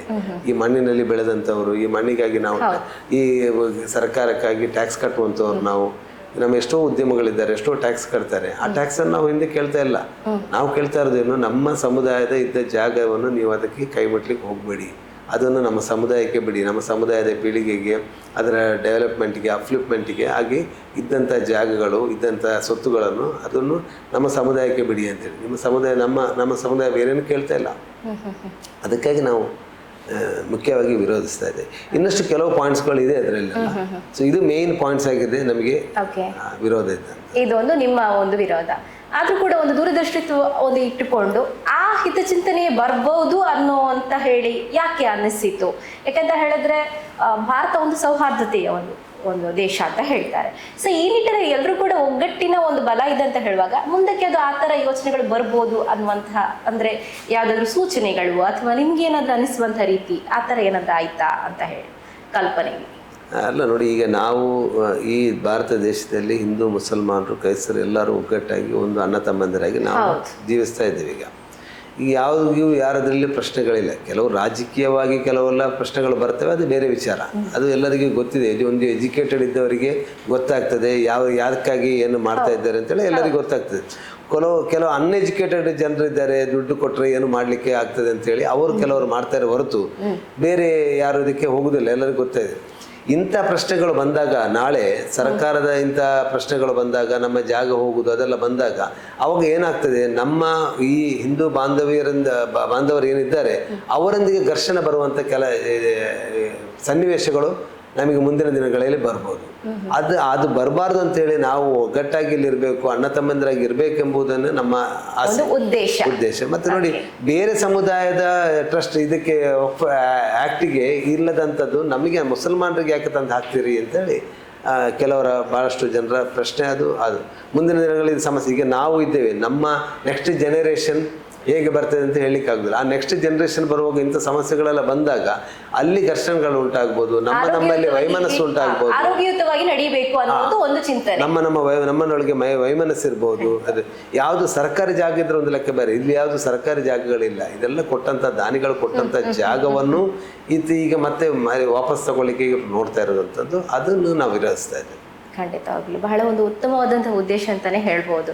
ಸೊ ಆ ಒಂದು ಉದ್ದೇಶದಿಂದ ಈಗಿನ ಇತ್ತೀಚಿನ ಒಂದು ವಕ್ಫ್ ಮಸೂದೆ ಏನಿದೆ, ನೀವು ಅದಕ್ಕೆ ವಿರೋಧವಾಗಿ ನಿಂತಿದ್ದೀರಾ ಅನ್ನೋದನ್ನ ಬಹಳ ಸಂಕ್ಷಿಪ್ತವಾಗಿ ನಮಗೆ ತಿಳಿಸಿಕೊಟ್ರೆ. ಇನ್ನು ಮುಂದಕ್ಕೆ ನೋಡೋದಿದ್ರೆ ಸಾಮಾಜಿಕವಾಗಿ ಆಯಿತು, ಧಾರ್ಮಿಕವಾಗಿಯೂ ಆಯಿತು, ಮುಂದಕ್ಕೆ ಬರೋದಾದ್ರೆ ರಾಜಕೀಯವಾಗಿ ಒಂದು ಕರ್ನಾಟಕ ಪ್ರದೇಶ ಕಾಂಗ್ರೆಸ್ ಸಮಿತಿಯ ಒಂದು ಹಿಂದುಳಿದ ವರ್ಗದ ಒಂದು ಪ್ರಧಾನ ಕಾರ್ಯದರ್ಶಿ ಕಮಿಟಿಯ ಒಂದು ವಿಭಾಗದಲ್ಲಿ ನಿಮ್ಗೊಂದು ಪ್ರಸ್ತುತ ಹುದ್ದೆಯನ್ನು ನಿರ್ವಹಿಸ್ತಾ ಇದ್ದೀರಾ. ಹೇಗೆ ಅನಿಸ್ತಾ ಉಂಟು? ಇದರ ನಿರ್ವಹಣೆ ನಿಮ್ಮಿಂದ ಸಾಧ್ಯ ಅನ್ನುವಂತಹ ಒಂದು ಏನಾದರೂ ಚಿಂತನೆ ಇದೆಯಾ? ರಾಜಕೀಯವಾಗಿ ನನಗೆ ಬಹಳಷ್ಟು ವರ್ಷಗಳಿಂದ ನಂಟಿದೆ. ರಾಜಕೀಯವಾಗಿ ನಾನು ಕೆಲಸ ಮಾಡ್ತಾ ಇದ್ದೆ, ಆದರೆ ಯಾವ ಮೇನ್ ಸ್ಟ್ರೀಮಿಗೆ ನಾನು ಇಲ್ಲಿವರೆಗೆ ಹೋಗಿರಲಿಲ್ಲ. ಭಾಳಷ್ಟು ನಾಯಕರುಗಳು ನನಗೆ ಮುಂಚಿನಿಂದಲೂ ಹೇಳ್ತಾ ಇದ್ರು, ಬನ್ನಿ ನೀವು ನಿಮಗೆ ಒಂದು ಪೋಸ್ಟ್ ಕೊಡೋ, ನೀವು ಮೇನ್ ಸ್ಟ್ರೀಮಲ್ಲಿ ಇದ್ದೀರಿ. ನಾನು ಧಾರ್ಮಿಕವಾಗಿ ಇರುವುದರಿಂದ ಅದಕ್ಕಾಗಿ ಅಷ್ಟೊಂದು ನಾನು ಒತ್ತು ಕೊಡಲಿಲ್ಲ. ಬಟ್ ಅದಕ್ಕಾಗಿ ನಾನು ಕೆಲಸ ಮಾಡ್ತಾ ಇದ್ದೆ. ಭಾಳಷ್ಟು ನಾಯಕರಿಂದ ಒಡನಾಟಗಳು ನನ್ನಲ್ಲಿ ಇತ್ತು, ಎಲ್ಲ ನಾಯಕರಿಂದ. ಮುಂಚಿನಿಂದಲೇ ನನ್ನ ಹಳೆಯ ತಂದೆ ಕಾಂಗ್ರೆಸ್ಸಲ್ಲಿ ಭಾಳಷ್ಟು ಕೆಲಸ ಮಾಡಿದಂಥವ್ರು. ಆವಾಗಿಂದಲೇ ನಮ್ಮ ರಕ್ತದಲ್ಲಿ ಆ ಕಾಂಗ್ರೆಸ್ಸಿನ ಬಂದಿದೆ. ಸೊ ಹಾಗಾಗಿ ನನಗೆ ಅದೊಂದು ಇದಿತ್ತು. ಬಟ್ ಇತ್ತೀಚೆಗೆ ನಮ್ಮ ಸ್ಪೀಕರ್ ಸಾಹೇಬರು UT ಖಾದರ್ ಅವರು ನನ್ನಲ್ಲಿ ಒಂದು ಪ್ರಶ್ನೆ ಕೇಳಿದರು. ನಾನು ಅವರು ಮಾತಾಡ್ತಾ ಇರುವಾಗ, ಯಾಕಾಗಿ ನೀನು ರಾಜಕೀಯದಲ್ಲಿ ಒಂದು ಹುದ್ದೆಯನ್ನು ತಗೊಂಡು ಕೆಲಸ ಮಾಡೋದಿಲ್ಲ? ನನ್ನ ತಂದೆಯವರು ಭಾಳಷ್ಟು ಕೆಲಸವನ್ನು ಮಾಡ್ತಾಯಿದ್ರು, ನಾನು ನೋಡ್ತಾ ಇದ್ದೆ. ನಾನು ಸಣ್ಣದಿರುವಾಗ ಪ್ರೊಟೆಸ್ಟ್ ಆಗಲಿ, ಈ ಥರ ಚಳವಳಿ ಆಗಲಿ ಬೇರೆ ಕಾರ್ಯಕ್ರಮದಲ್ಲಿ ಭಾಳ ಬಂದು ಮುಂಚೂಣಿಯಲ್ಲಿ ಅವ್ರು ನಿಂತು ಕಾರ್ಯಕ್ರಮಗಳನ್ನು ಮಾಡ್ತಾ ಇದ್ರು. ಸೊ ನಿಮಗೂ ಆ ಎಲ್ಲ ಗುಣಗಳು ಇರುವುದರಿಂದ ಯಾಕಾಗಿ ನೀವು ಮಾಡೋದಿಲ್ಲ ಅಂತೇಳಿ ನಾನು ಹೇಳಿದೆ. ಸರ್ ನಾನು ಧಾರ್ಮಿಕವಾಗಿರುವುದರಿಂದ ಅದಕ್ಕೆ ಬರಲಿಲ್ಲ ಇಷ್ಟವರೆಗೆ ಅಂತ. ಇಲ್ಲ ನೀನು ಬರಬೇಕು, ಅದನ್ನು ನೀವು ಮಾಡಿ, ಕೆಲಸ ಮಾಡಿ ಅಂತ ಹೇಳಿ ನನಗೆ ಅವರು ಪ್ರೇರಣೆ ಕೊಟ್ಟು ಅವರ ಒಂದು ಸಪೋರ್ಟ್ನಿಂದಾಗಿ ನನಗೆ ಈ ಹುದ್ದೆ ಒಂದು ಒಳ್ಳೆಯ ಹುದ್ದೆ, ಕರ್ನಾಟಕ ರಾಜ್ಯದ ಮೈನಾರಿಟಿ KPCCಯ ಜನರಲ್ ಸೆಕ್ರೆಟರಿ ಆಗಿ ಒಂದು ಹುದ್ದೆಯನ್ನು ಕೊಟ್ಟಿದ್ದಾರೆ. ಎಲ್ಲ ನಾಯಕರ ಸಪೋರ್ಟ್ ಇದ್ದರೆ ಮುಂದಿನ ದಿನಗಳಲ್ಲಿ ಕೆಲಸ ಮಾಡಬೇಕಂತಿದೆ ನನಗೆ. ಪಕ್ಷಕ್ಕಾಗಿ ನಮಗೆ ಪಕ್ಷ ಬೆಳೆಸಬೇಕು, ಪಕ್ಷಕ್ಕಾಗಿ ಕೆಲಸ ಮಾಡಬೇಕಂತಿದೆ. ಒಂದೊಂದು ಜವಾಬ್ದಾರಿ ಸಿಕ್ಕಿದಾಗೂ ಎಲ್ಲ ಒಂದು ಚಾಲೆಂಜ್ ಆಗಿರ್ತದೆ. ಆ ಚಾಲೆಂಜನ್ನು ನಿಭಾಯಿಸ್ಕೊಂಡು ಹೋಗೋದು ನಮ್ಮ ಕರ್ತವ್ಯ. ಸೊ ಅದರಲ್ಲಿ ನಾನು ಇಷ್ಟರ ತನಕ ಎಲ್ಲ ಚಾಲೆಂಜನ್ನು ಯಶಸ್ವಿಯಾಗಿ ನಾನು ಮಾಡಿಕೊಂಡು ಬಂದಿದ್ದೇನೆ. ಇದನ್ನು ಯಶಸ್ವಿಯಾಗಿ ಮುಂದುವರಿಸ್ಕೊಂಡು ಹೋಗ್ತೇನೆ ಅಂತೇಳಿ ನನಗೆ ಆಶಾಭಾವನಿದೆ.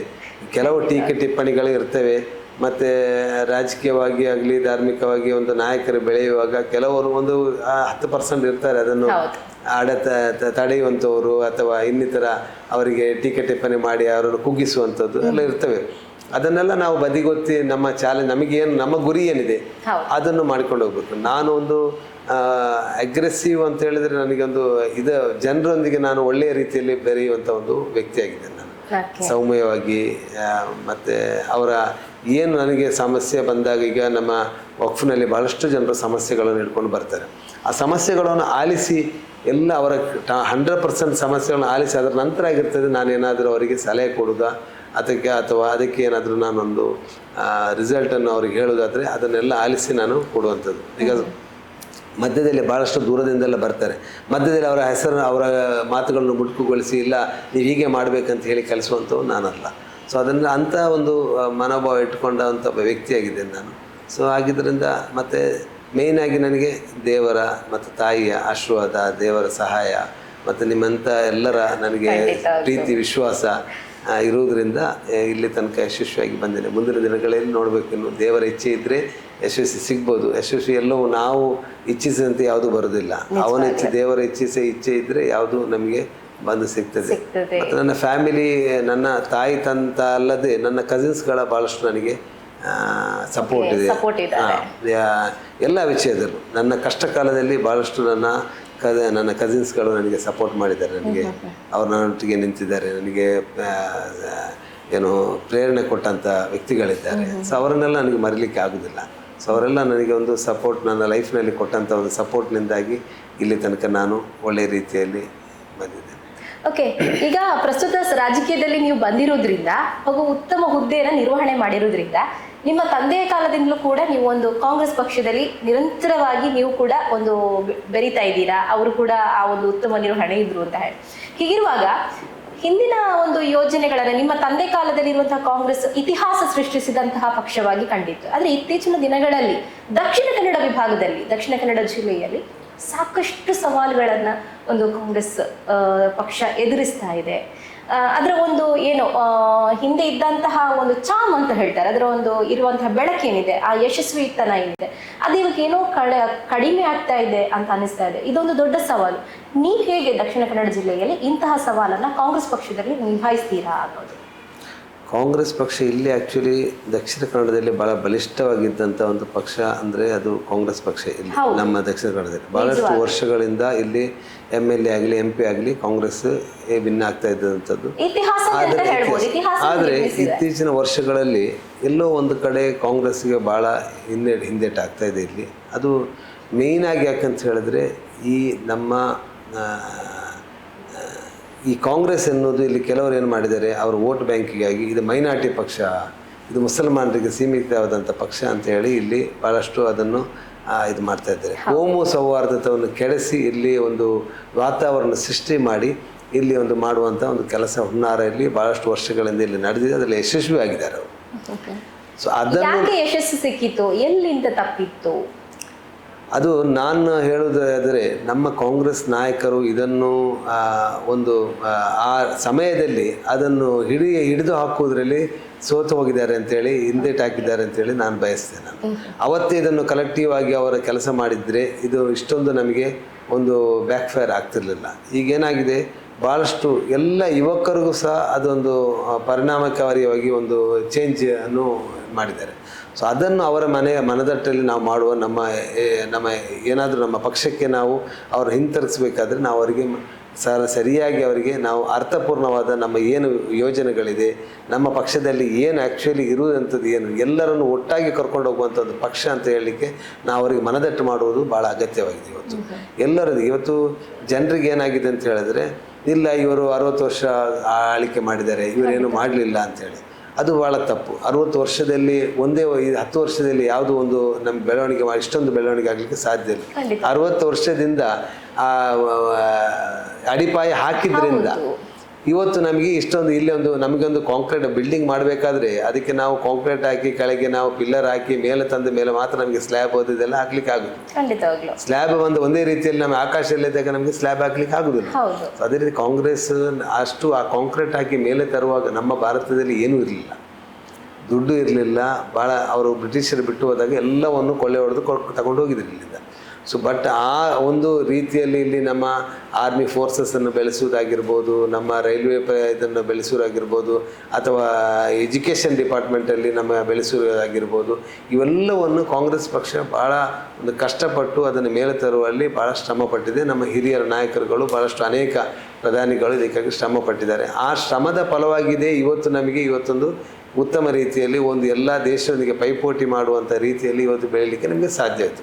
ಅದನ್ನು ನಾವು ಯಾರು ಮರಿಬಾರ್ದು. ಭಾಳಷ್ಟು ಜಾಗಗಳನ್ನು ಉಳುವವನೇ ಒಡೆಯ ಅಂತೇಳಿ ಅಂತ ಒಂದು ಕಾನೂನು ತಂದ್ರು. ಎಷ್ಟು ಜನರಿಗೆ ನಮಗೆ ಇಲ್ಲಿ ಜಾಗ ಸಿಕ್ಕಿ ಇವತ್ತು ಇದಾಗಿದ್ದಾರೆ. ಇಲ್ಲಿ ದಕ್ಷಿಣ ಕನ್ನಡದಲ್ಲಿ ಭಾಳಷ್ಟು ಜನರಿಗೆ ಅದರಲ್ಲಿ ಉಪಯೋಗ ಆಗಿದೆ. ಸೊ ಅಂಥವೆಲ್ಲ ಭಾಳಷ್ಟು ಕಾನೂನುಗಳು ಇಲ್ಲಿ ತಂದದ್ರಿಂದ ಜನ ವಿರೋಧಿ ಅಲ್ಲ, ಜನಪರವಾದ ಒಂದು ಕಾರ್ಯಕ್ರಮಗಳು ಕಾಂಗ್ರೆಸ್ ಪಕ್ಷ ತಂದಿದ್ದರಿಂದ ಇವತ್ತು ನಮಗೆ ಇಲ್ಲಿ ಒಂದು ಒಳ್ಳೆಯ ವಾತಾವರಣ ಸಿಕ್ಕಿದೆ. ಮತ್ತು ಮನಮೋಹನ್ ಸಿಂಗ್ ಇದ್ದಾಗ ಅವರು ಮಾಡಿದಂಥ ಬೆಳವಣಿಗೆ, ಅವರು ಮಾಡಿದಂಥ ಆರ್ಥಿಕವಾದ ನೀತಿಗಳು ತಂದದ್ರಿಂದ ಭಾಳಷ್ಟು ಉನ್ನತ ಮಟ್ಟಕ್ಕೆ ಭಾರತ ಹೋಗುವಲ್ಲಿ ಒಂದು ಯಶಸ್ವಿ ಕಂಡಂಥ ಒಂದು ಪ್ರಧಾನಿಯವರು. ಅವರು ನಮ್ಮ ಒಂದು ಎಲ್ಲ ಅದು ಬಿಸ್ನೆಸ್ ಲೆವೆಲ್ ಆಗಿರ್ಬೋದು, ನಮ್ಮ ಹೊರಗಡೆಯಿಂದ ಹೊರದೇಶದಿಂದ ಇಲ್ಲಿ ಬಂದು ಹಣ ತಂದು ಇಲ್ಲಿ ಇನ್ವೆಸ್ಟ್ಮೆಂಟ್ ಮಾಡುವಂಥ ಒಂದು ಇದಾಗಿರ್ಬೋದು, ಪ್ಲ್ಯಾನ್ಸ್ ಆಗಿರ್ಬೋದು, ಎಲ್ಲ ಅವರು ತಂದದಂಥ ಒಂದು ದೂರದೃಷ್ಟಿಯಿಂದ ಮಾಡಿದಂಥ ಒಂದು ಕೆಲಸ. ಇದರಿಂದ ಅದರ ರಿಸಲ್ಟ್ ಭಾಳ ಕ್ರಮೇಣ ಒಂದೊಂದಾಗಿ ಬರ್ತಂಥದ್ದು ಒಂದು ಇದು ಅದು ಈಗ ನಮಗೆಲ್ಲ ಬರ್ತಾ ಇದೆ, ಆ ಕ್ರಮೇಣವಾಗಿ ಬರ್ತಾ ಇದೆ. ಸೊ ಅದರಿಂದಾಗಿ ನಾವು ಕಾಂಗ್ರೆಸ್ ಏನು ಮಾಡಲಿಲ್ಲ ಅಂತ ಹೇಳೋದು ತಪ್ಪು. ಬಟ್ ಅಧಿಕಾರ ಒಬ್ಬರಿಗೆ ಇರಬೇಕಂತ ಏನಿಲ್ಲ, ಅಧಿಕಾರದಲ್ಲಿ ಬೇರೆಯವರು ಬರ್ಬೋದು. ಈಗ BJP ಬಂದಿದೆ, ಒಳ್ಳೆ ಕೆಲಸ ಮಾಡೋದಕ್ಕೆ ನಾವು ಅವ್ರಿಗೆ ಸ್ವಾಗತಿಸ್ತೇವೆ, ಅದರಲ್ಲೇ ದೊಡ್ಡ ಎರಡು ಮಾತಿಲ್ಲ. ಪ್ರಧಾನಿಯವರು ಒಳ್ಳೆ ಕೆಲಸ ಯಾವ್ದು ಮಾಡ್ತಾರೆ ಅದಕ್ಕೆ ನಾವು ಸ್ವಾಗತ ಮಾಡ್ತೇವೆ ನಾವು. ಆದರೆ ನಮಗೆ ವಿರೋಧ ಆಗುವಂಥ ಕೆಲಸ, ಮೈನಾರಿಟಿಗಳಿಗೆ ವಿರೋಧ ಆಗುವಂಥ ಕೆಲಸ ಮಾಡಿದಾಗ ನಾವು ಪ್ರಶ್ನೆ ಮಾಡಬೇಕಾಗ್ತದೆ. ಮತ್ತು ಆರ್ಥಿಕವಾಗಿ ನಾವೀಗ ನೋಡಬೇಕಾಗ್ತದೆ. 2014ರಲ್ಲಿ ಹೇಗಿತ್ತು, ಈಗ ಹೇಗಿದೆ, ಅದನ್ನು ನಾವು ನೋಡಬೇಕಾಗ್ತದೆ. ನಮ್ಮ ಮುಂದಿನ ಪೀಳಿಗೆಗೆ ಉಪಯೋಗ ಆಗುವಂಥ ಕೆಲವು ಯೋಜನೆಗಳು ತರಬೇಕಾಗ್ತದೆ. ಅವೆಲ್ಲ ಮಾಡಿದರೆ ನಾವು ಸ್ವಾಗತ ಯಾರಿಗೂ ಮಾಡ್ತೇವೆ, ಅದರಲ್ಲಿ ಎರಡು ಮಾತಿಲ್ಲ. ಅದು ನಮ್ಮ ಕಾಂಗ್ರೆಸ್ ಪಕ್ಷ ಎಲ್ಲರನ್ನು ಒಟ್ಟಾಗಿ ಕರ್ಕೊಂಡು ಹೋಗುವಂಥ ಒಂದು ಪಕ್ಷ. ಎಲ್ಲ ಜಾತಿ ಧರ್ಮ ಭೇದವಿಲ್ಲದೆ ಎಲ್ಲರಿಗೂ ಸಮಾನ ಅವಕಾಶವನ್ನು ಕೊಡುವಂಥ ಒಂದು ಪಕ್ಷ. ಅದರಿಂದ ನಮಗೆ ಇಲ್ಲಿ ಕೆಲಸ ಮಾಡಲಿಕ್ಕೆ ನಮಗೆ ಒಂದು ಆಸಕ್ತಿ ಉಂಟು. ಆಸಕ್ತಿಯನ್ನು ಮುಂದಿನ ದಿನಗಳಲ್ಲಿ ಕಟ್ಟಿ ಬೆಳೆಸುವಂಥ ನಮಗೊಂದು ಚಾಲೆಂಜ್ ಇದೆ. ಅದನ್ನು ನಮಗೆ ಆಗುವಷ್ಟು ರೀತಿಯಲ್ಲಿ ನಾವು ಅದನ್ನು ಮಾಡಿಕೊಂಡು ಹೋಗುವ. ಮತ್ತು ಎಲ್ಲವೂ ದೇವರ ಇಚ್ಛೆ, ಅವನು ಯಾವ ರೀತಿಯಲ್ಲಿ ಮಾಡ್ತಾನೆ ಅಂತ ಯಾರಿಗೂ ಗೊತ್ತಿಲ್ಲ. ಸೊ ಅವನ ಇದಕ್ಕೆ ನಾವು ತಲೆಬಾಗಲೇಬೇಕಾಗ್ತದೆ. ಮತ್ತು ಜನರ ಇದಕ್ಕೂ ನಾವು ತಲೆಬಾಗಬೇಕಾಗ್ತದೆ. ಅವರ ರಿಸಲ್ಟ್ ಯಾರು ಏನು ಕೊಡ್ತಾರೆ ಅಂತ ನಮಗೆ ಗೊತ್ತಿರೋದಿಲ್ಲ. ಸೊ ಕಾದು ನೋಡುವ. ಮುಂದಿನ ದಿನಗಳಲ್ಲಿ ಕಾಂಗ್ರೆಸ್ ಪಕ್ಷ ಒಳ್ಳೆ ಬಲಿಷ್ಠವಾಗಿ ಮುಂಚೆ ಹೇಗಿತ್ತು ಅದೇ ರೀತಿಯಲ್ಲಿ ಬರ್ತದೆ ಅಂತ ನಮಗೆಲ್ಲರಿಗೂ ಒಂದು ಆಶಾದಾಯಕ. ಅಂದ್ರೆ ಹಿಂದಿನ ಕಾಲದಲ್ಲಿ ಹೇಗಿರ್ತದೆ ಅಂದ್ರೆ ಹೇಳಿದ್ರೆ, ಈಗ ನನ್ನ ತಂದೆ ಕಾಲದಿಂದಲೂ ಕೂಡ ಕಾಂಗ್ರೆಸ್ ಪಕ್ಷ ಆ ಕಾಲದಲ್ಲಿ ಹೇಗಿತ್ತಂದ್ರೆ, ಯೋಚಿಸಿದ ತಕ್ಷಣ ನಾಯಕರು ನಮ್ಮ ಕಣ್ಣೆದುರಿಗೆ ಸುಳಿದಾಡ್ತಾ ಇದ್ರು ಅಂತ ಹೇಳಿ. ಈಗ ರಾಜ್ಯದಲ್ಲಿ ಅಧಿಕಾರ ಇದ್ರೂನು ಎಲ್ಲ ಒಂದು ಕಡೆ ದಕ್ಷಿಣ ಕನ್ನಡ ಜಿಲ್ಲೆಯಲ್ಲಿ ನಾಯಕರ ಒಂದು ದಂಡು ಕಾಣಿಸ್ತಾ ಇಲ್ಲ. ಜನಗಳಿಗೆ ಸ್ಪಂದನೆ ತುಂಬಾ ಕಡೆ ಇವಾಗ ಸಮಸ್ಯೆಗಳಿಗೆ ಸ್ಪಂದಿಸ್ತಾ ಇಲ್ಲ. ಯಾಕೆ ಈ ತರ ಆಗ್ತಾ ಉಂಟು? ಇದೇ ಒಂದು ಹಿನ್ನಡೆಗೆ ಒಂದು ಕಾರಣ ಆಗ್ತಾ ಇದೆಯಾ ಮುಂದಿನ ದಿನಗಳಲ್ಲಿ ಅನ್ನುವಂತಹ ರೀತಿ ಮಾತುಗಳನ್ನು ಕೇಳಿ ಬರ್ತಾ ಇದೆ.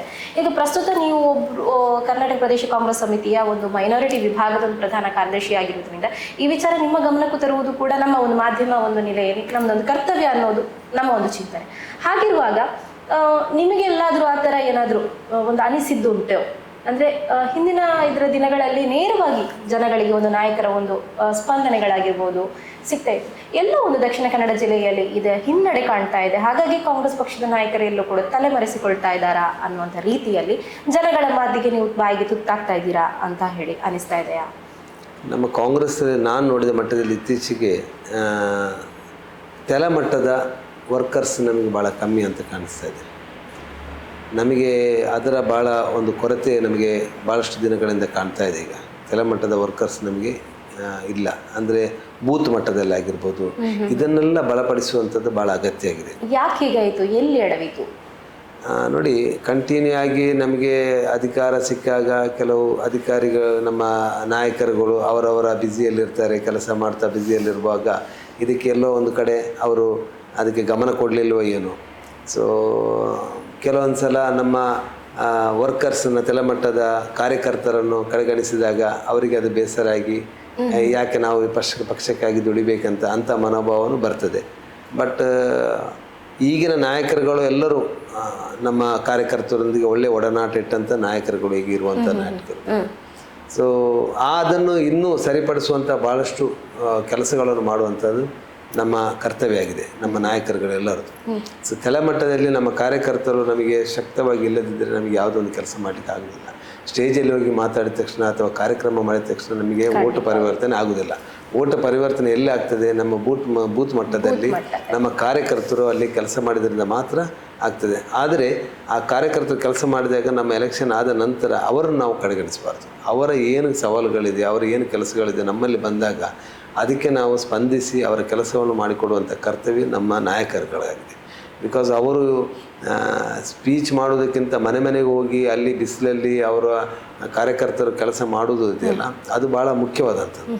ಅದರಲ್ಲಿ ಮನೆಗೆ ಹೋಗಿ ಅವರನ್ನು ಒಬ್ಬರಿಗೆ ಪರಿವರ್ತನೆ ಮಾಡೋದು, ಅವರಿಗೆ ವಿಚಾರಗಳನ್ನು ಹೇಳೋದು, ಪಕ್ಷದ ಏನು ನಮ್ಮ ಸವಾಲುಗಳಿದೆ ಅದನ್ನು ಅವರು ಎದುರಿಸುವಂಥದ್ದು. ಹೋದಾಗ ಕೆಲವೆಲ್ಲ ಸವಾಲುಗಳು ಕೇಳ್ತಾರೆ ಜನರು. ಸೊ ಅದನ್ನು ಎದುರಿಸ್ಕೊಂಡು ಅವರಿಗೆ ಮನದಟ್ಟು ಮಾಡುವಂಥದ್ದು ಭಾಳ ಅಗತ್ಯ. ಅದು ಮಾಡೋದು ಯಾರು? ಕಾರ್ಯಕರ್ತರಾಗಿರ್ತಾರೆ. ಆ ಕಾರ್ಯಕರ್ತರನ್ನು ನಾವು ಒಳ್ಳೆ ರೀತಿಯಲ್ಲಿ ನೋಡಿಕೊಂಡ್ರೆ ನಮಗೆ ಪಕ್ಷ ಬಲಿಷ್ಠ ಮಾಡುವಲ್ಲಿ ಭಾಳ ಈಗಾಗಲೇ ಮೊನ್ನೆ ನಮ್ಮ ರಾಹುಲ್ ಗಾಂಧಿಯವರು ಒಂದು ಸ್ಪೀಚಲ್ಲಿ ಹೇಳಿದರು, ಯಾರು ಪಕ್ಷಕ್ಕಾಗಿ ದುಡಿತಾರೆ ಅವರು ಮಾತ್ರ ಇದ್ದರೆ ಸಾಕು, ಇತರ ಪಕ್ಷದಿಂದ ಕೈ ಜೋಡಿಸುವವರು ಇಲ್ಲಿ ಇರೋದು ಬೇಡ ಅಂತ ಹೇಳಿದ್ದಾರೆ. ನಿಜವಾಗ್ಲೂ ಕರೆಕ್ಟಾಗಿ ಹೇಳಿದ್ರು. ನಾವು ಒಂದು ಪಕ್ಷದಲ್ಲಿದ್ದ ಮೇಲೆ ನಿಷ್ಠಾವಂತರಾಗಿರಬೇಕು. ಅದು ಏನೇ ಇರಲಿ, ಇನ್ನೊಬ್ಬರೊಂದಿಗೆ ಸ್ನೇಹಿತರಾಗಿ ಎಲ್ಲರೂ ಇರ್ಬೋದು.